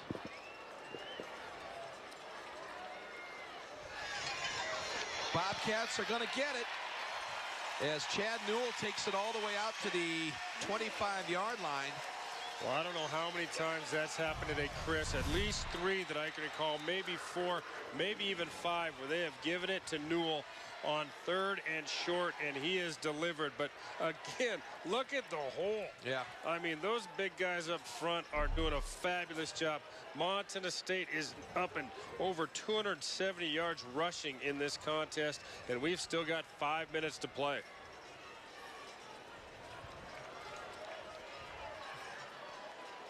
First down for Montana State. Here's Prukop rolling to his left. Got a man wide open. That's Gates at midfield. And a first down for Montana State. Well executed. They ran the run fake. They rolled Prukop out. And Page comes underneath. Or Page is up top. And then they throw it underneath. When you got that much speed on the outside, you've got to respect that deep threat. That time they were able to come underneath it to the intermediate ball. Couple more first downs here, and Weber State will be forced to use their timeouts. They do have all 3 remaining here in the 4th quarter. So first down for Montana State. A little swing pass out here to Johnson. Johnson wins the foot race to the sideline. Angles down to the 43. Didn't look like much, but he picked up 5. Well, he picked up 5, but I got to tell you, this thing is almost is a lateral. The ball goes backwards here, and a foot race, but Felix Woods was just home. He's got some speed, too. Watch number 38 come into your screen, and he is chasing this thing down, and just a nice job defensively. Well-executed play. They got 5. Probably it looks more like 6 at this point, Chris, but going to bring up 2nd and 4. Montana State now inside. And Prukop is going to be wrapped up and taken down behind the line of scrimmage. That was a big play and a nice stop in there by Dustin Martin, the defensive end. Senior out of Liberty, Utah. Big play. Dustin Martin has played exceptionally well this afternoon, bringing heat off the edge, making a good play in space. He's also the same guy. Forced the fumble on Prukop earlier in the ball game. That's a guy who has been a force for that defense. Loss is back to the 46, so 3rd and 8. Prukop looks left, throws right. This is intended for Herbert and almost intercepted. Got tangled up back there and no chance to make the completion. Yeah, no, that was a good stop, good coverage. They had coverage underneath and over the top. Well, it's a stop. They got out from their own 10-yard line and they moved the ball up to give themselves some space. But Chris, right now, they have got to stop. They've got to make some stops. The Montana State defense, they are just giving up a whole heck of a lot of room in the passing game. So Keanu back to receive. Bolton stands at his 40-yard line. He looks, now kicks a low liner that's going to get a good roll. Keanu fumbles the football. The Bobcats say they got it, and they do. Well, that ball was kicked like a spiral. It looked like somebody threw a line drive, Chris, and it came into the hands. I'm not sure. Looks like Keanu just couldn't get a grip on it. Goes through his legs here, and Chad Newell is there to make a huge play for the Montana State special teams. Recovered at the 13-yard line, so Newell comes up with a huge play here. There you take a look at that. Just you get that strange rugby roll punt. You get a spin on the ball, made it very difficult. Slides along the turf, and boy, that's a timely play by the special teams unit from Montana State. Prukop swings it out here and complete to Greibel, and Greibel, not much there, maybe one on the play. We're going to take one more look at the turnover here. Look at this ball. It just takes a big hop on him. It looks like a shortstop. Gets a bad play in the dirt there. And number 17, Newell there to make up the play. No gain on the play, 2nd and 10. More important for Montana State, that clock continues to run. Winding down to 2.5 minutes here in the 4th quarter.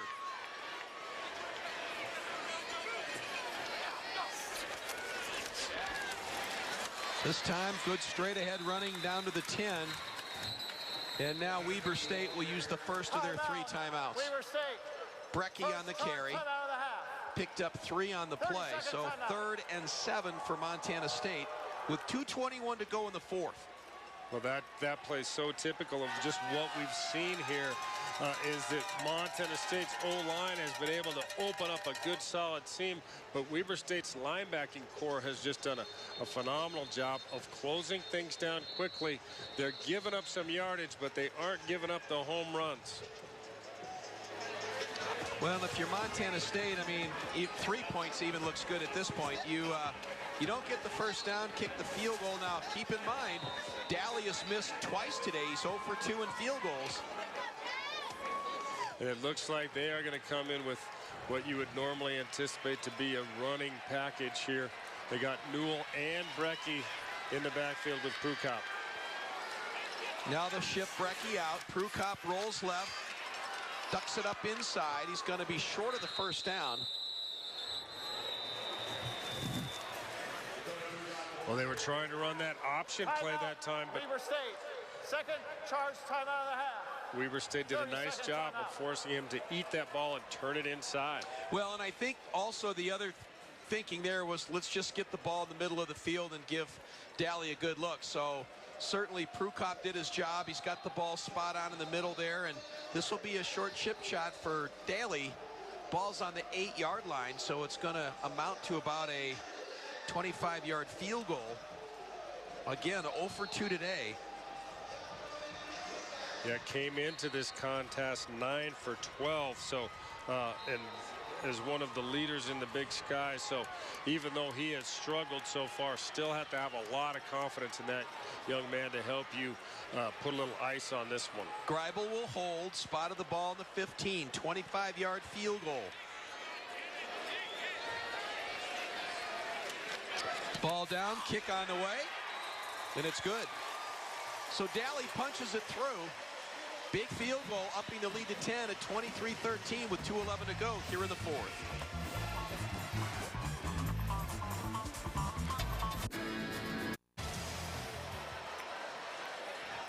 Bolin fields it at the goal line. He'll bring it back. Bo Bolin at the 20. Wrapped up and taken down inside the 30-yard line. And now Weber State trailing by 10. Needs to get moving in a hurry here.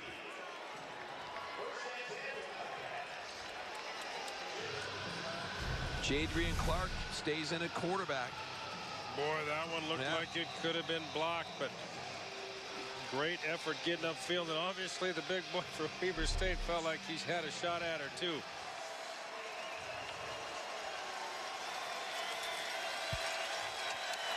Clark at quarterback goes with 4 receivers. 3 split down here to the left. 2:04 to go in the 4th.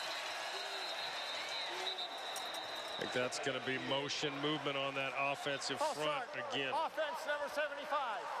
Oh, come on. 5-yard penalty. First down.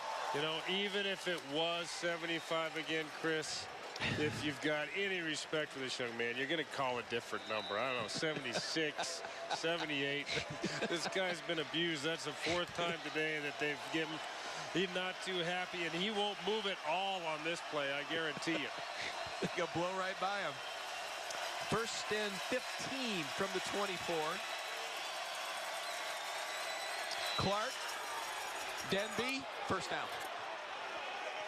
So Denby with the catch all the way up to midfield, gets out of bounds. Boy, those two have really gotten something on the same page here in the second half. Cole Moore is in good position on the cover, just never gets his head around to look for the football. And boy, Montana State again is just giving up a ton of yards in the passing game. 347 yards as we see a big play. Pressure. Coe's going to get on a fumble for Montana State. It was Tyrone no that got there to force the fumble. And just like that, this one is going to be pretty much over, Chris. You see here, Clark looks back to pass, and then a big hit. And Coe falls on it. Montana State with the football, and that should just about do it. Just a nice exchange move where Fano came inside and got great pressure. Boy, credit that push up front for Montana State. If it wasn't for that, who knows how many passing yards this Weber State team would have. Well, Montana State came in ranked 12th in the Big Sky in pass defense with 316 yards a game, and they've given up a lot more than that today. Yeah, 347 so far, but again, have had some success offensively. It's been what appeared to be a pretty quiet afternoon, but it has been in the passing game. But they're going to, before this is over, if they pick up a few more here, they're going to have rushed for over 300 yards. So, again, credit to Coach McAdoo and that offensive line, because they have opened up hole after hole after hole this afternoon. Gain of 3, 2nd and 7. Weber State does have one timeout remaining as we tick down to 1:20 to go here in the 4th. Ball's on the 34, and Prukop will use every bit of the play clock.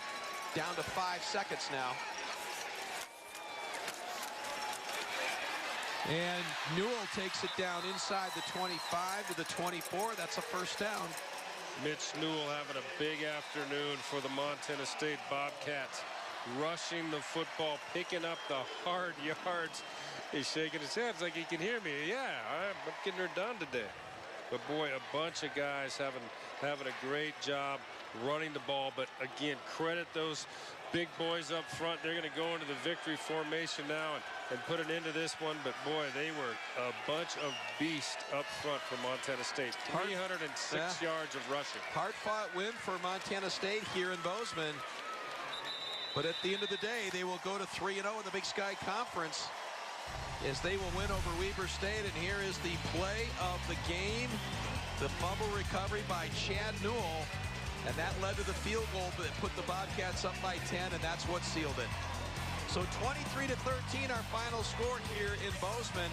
Montana State survives the scare from Weber State, and the Wildcats again, Mike, lose another close football game. Well, this is a team that is going to be on the rise, Chris. I think we can plan on seeing them as a big part of the Big Sky Conference race in 2015. And just a reminder for those watching on your ABC stations, at the conclusion of our broadcast, we'll be taking you to the Notre Dame Florida State game. That's coming up next, and we'll be right back.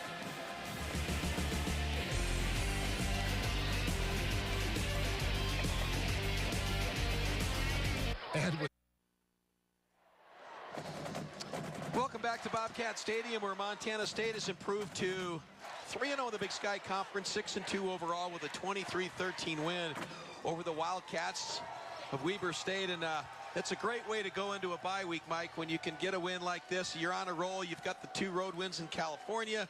You're back here, you win, and now you got 2 weeks to get ready for your next game. Yeah, I think this is going to give them what they need. You're going to get some guys some rest, heal up a little bit. And boy, they've been loving those California trips. So 2 weeks, look out. That's right. 2 weeks from today, they'll be out in California to take on Cal Poly. Part of a back-to-back Cal Poly visit. The Grizz will be there next Saturday. Bobcats the following Saturday. There's the final numbers. And again, for Montana State, 464 yards of total offense. 304 of that on the ground, so really running the football effectively today.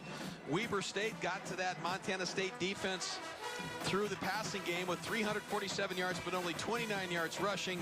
So obviously, Montana State doing a great job in shutting down the run.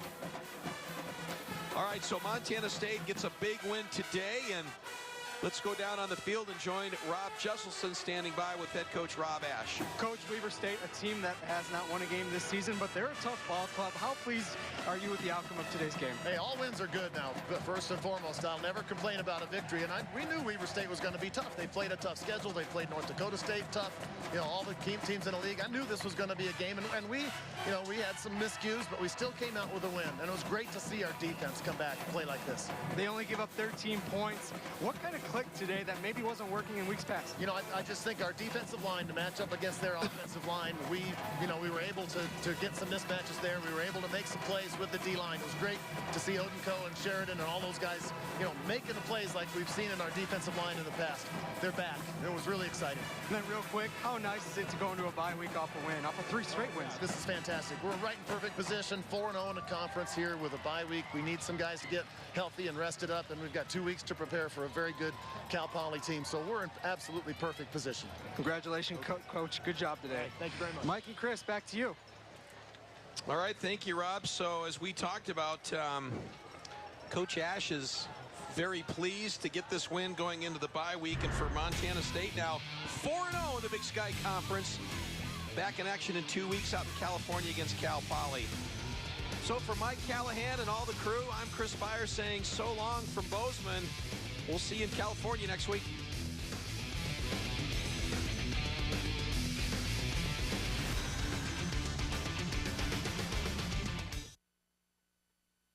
I am.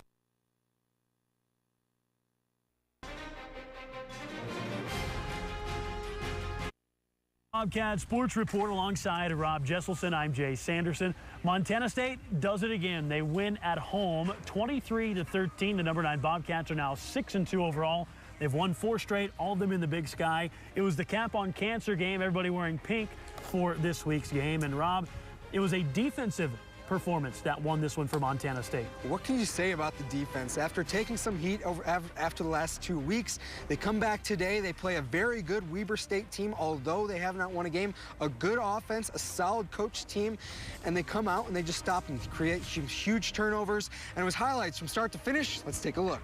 Montana State returned home for the first and only time in October to face the Wildcats from Weber State. Early in the first quarter, quarterback Dakota Prukop drops back but is hit hard by Mitch Tulane of Weber State. That drive would end with a missed field goal. On the next Weber State possession, punter Blake O'Neill keeps it himself, runs down the left side, picks up the first down and more, good for a 23-yard pickup. Now in the second quarter, Wildcats up 3-0. Prukop drops back and launches it to the middle of the field to Mitchell Herbert. He picks up 38 yards on the play for the first down. 3 plays later at the 11, Chad Newell gets the carry through a wide open hole. He takes it down to the 1-yard line. On the very next play, Newell is hit at the line of scrimmage, but his second effort gets him over the goal line in for a touchdown. Let's take another look from a different angle. Newell gets hit hard but keeps driving into the end zone. 7-3 Bobcats. Now later in the second, Wildcat QB Billy Green drops back, but the Bobcats come with the blitz and Odenko takes him down for the sack,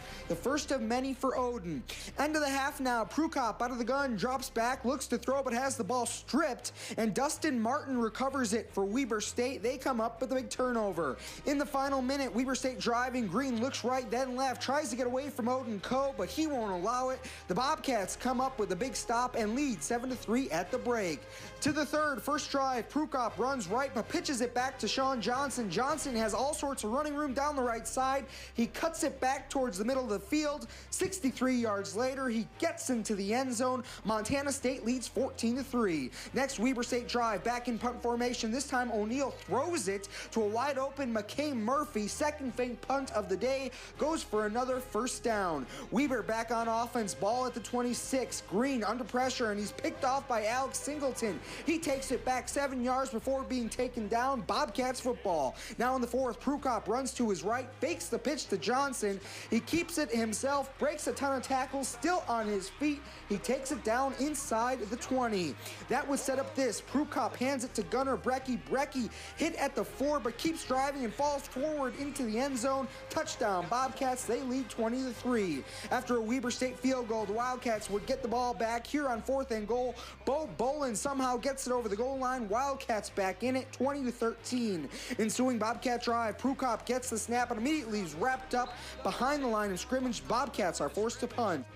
But on the punt, Weber's Shaden Kahano can't handle it. Chad Newell is there to recover. A huge turnover caused by the special teams. Take a second look here. Kahano can't handle the rolling punt. Newell's right there. That would lead to 3. It's 23-13 Bobcats. Final minutes, Jadrian Clarkin at quarterback. He's hit by Tyrone Fa'anono. Coe is there to pounce on it. The defense causes another turnover, and the Bobcats come home to win their 4th straight game, 23-13 over Weber State. A solid defensive effort from the Bobcats on Saturday as they give up just 29 yards rushing. 23 of those came from Weber State punter Blake O'Neill on a fake punt. The Bobcats come away happy with a 23-13 victory. Montana State just does what it does, wins again to get to 6-2 on the season, 4-0 in the Big Sky play, a 23-13 win at home over Weber State. And Coach, different kind of game than the last 2 weeks. Very clearly, the defense won this one for you. Well, there's no doubt about it. The defense played super today. Right from the beginning of the game, our defensive line sort of re-emerged today. Odin Coe and company were dominating, and they had good sacks, good pressures on the quarterback. We did a great job on run defense, and we've always felt good about the back seven. They played very solidly as well. And so on a day when the offense didn't have a great day, it was nice for the defense to be there.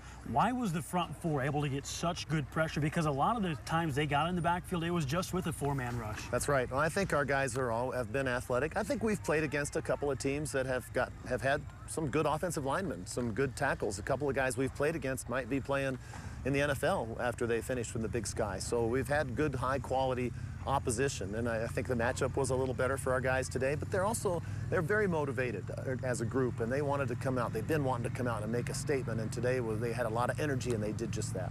The front seven held Weber State to a total of 29 rushing yards. 23 of that came on a fake punt. And in fact, Weber's leading rusher was the punter. Wow. So aside from that, 6 rushing yards allowed. Just a remarkable effort up front. That's phenomenal. It's phenomenal. And they really did try. You know, they tried to run power and then tried to get their big guys up there.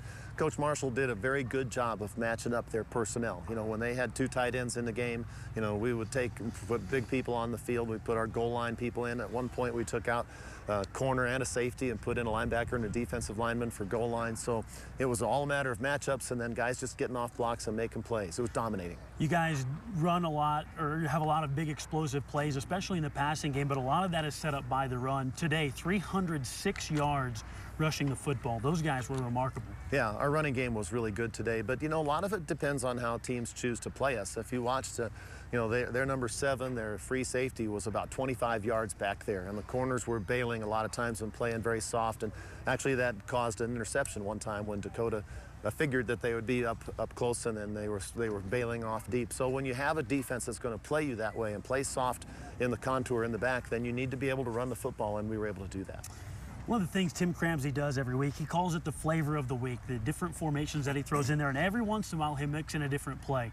The touchdown early in the third quarter to Sean Johnson was on an option pitch, which is something we have not seen much of this year. Right. Well, he dialed that up at the right time, didn't he? That was perfect time to call that right at the start of the second half. Weber is probably pretty excited about the first half. They're close, 7-3, and then we get the big play on the option. And you know, it's funny, a couple times in practice that pitch didn't go so well and it was on the ground, and we considered, should we do that or not? Is it too high risk? But then we kept working on it, and Dakota and Sean worked on that pitch in practice to the point where we were confident that if it was a pitch situation, we could execute it. We did, and it was obviously a huge play. Sean Johnson had 150 yards and a touchdown, but I think really the player of this game was Chad Newell.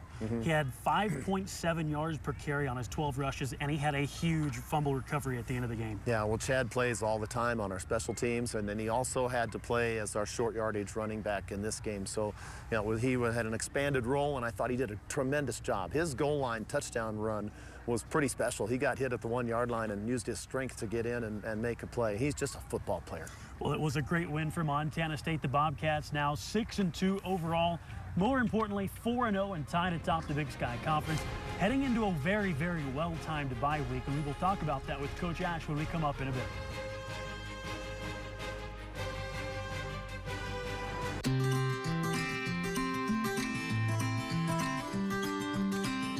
Picking up pieces of my life.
Big Sky Conference standings are Weber State, who's 0-7 in conference play, and UC Davis. Montana State defensive lineman Odin Coe is not afraid of anything, and he's sure not afraid to go up against 300-pound offensive linemen. In fact, Odin is quite the daredevil when it comes to outdoor recreation.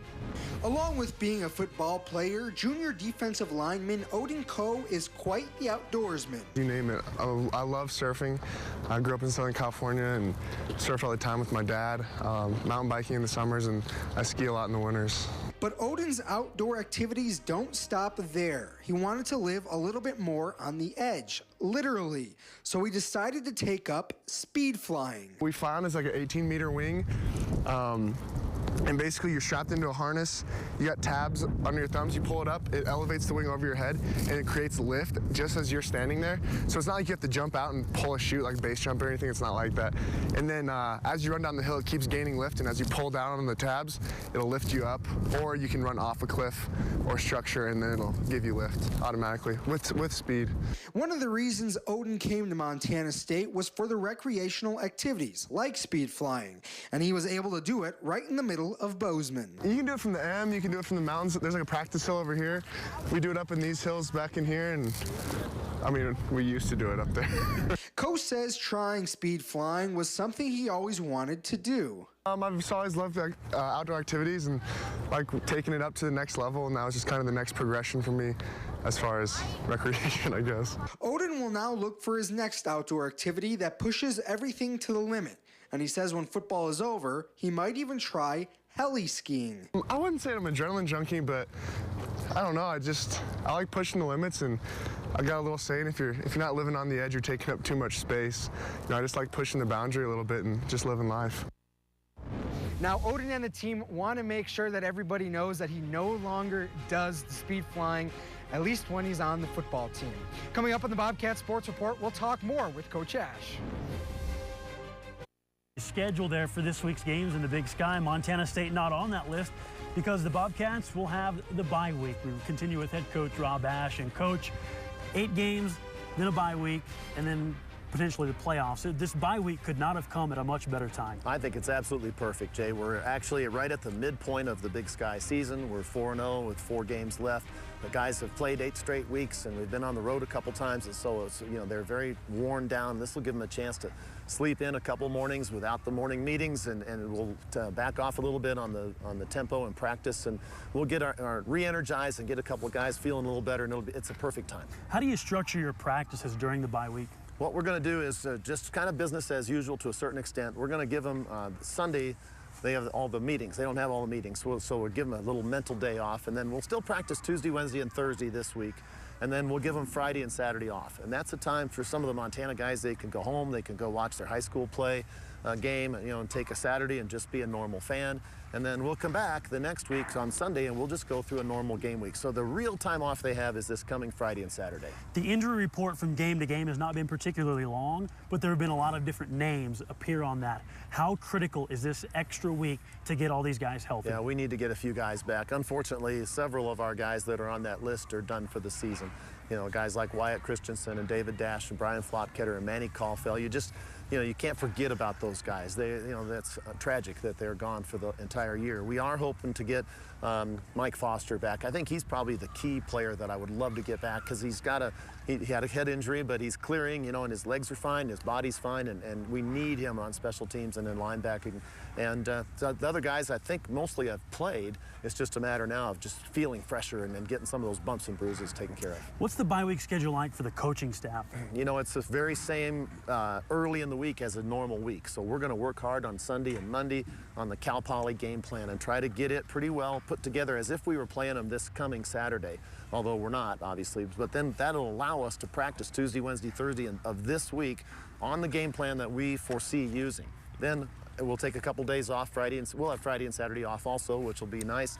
And then the next week, we'll get to watch Cal Poly's game on Saturday against Montana, and we'll revise our game plan based on what we see there. How much do you guys, as coaches, just let your hair down during this bye week? I mean, is it as intense as a regular game week as you take a look at Cal Poly? We're going to try to make it that way. We're going to try to really have the same kind of Sunday and Monday that we would normally have if we were playing them this week. I think that's really important. We want to get ahead on the game plan and not take too much time off right away, and then have 3 good practices, and then Friday and Saturday we can maybe just be normal people and watch some college football or something and kind of enjoy that. But I think also for the coaches, there's a fatigue factor that works in. We work a lot of hours and we work every day.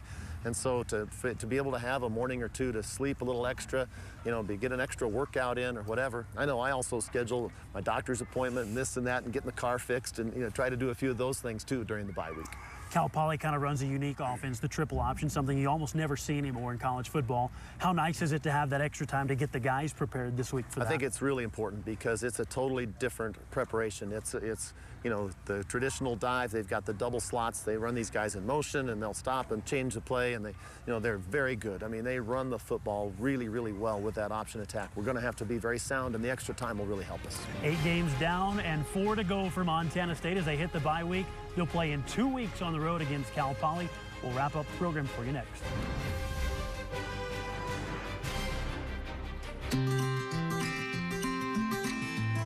On wraps, the Bobcats win their 4th in a row. They take down Weber State, thanks in large part to a great effort on defense. And this bye week cannot come at a better time, Jay. It's a chance for them to rest up and get a little bit better on the health side of things. Otherwise, let's take a look at this week's possibility of snow at Bobcat Stadium. While the temperatures outside may be cold, the Bobcats look to get hot in the final weeks of the season. It's all about separation with 6 teams starting the day with 1 loss in the Big Sky Conference.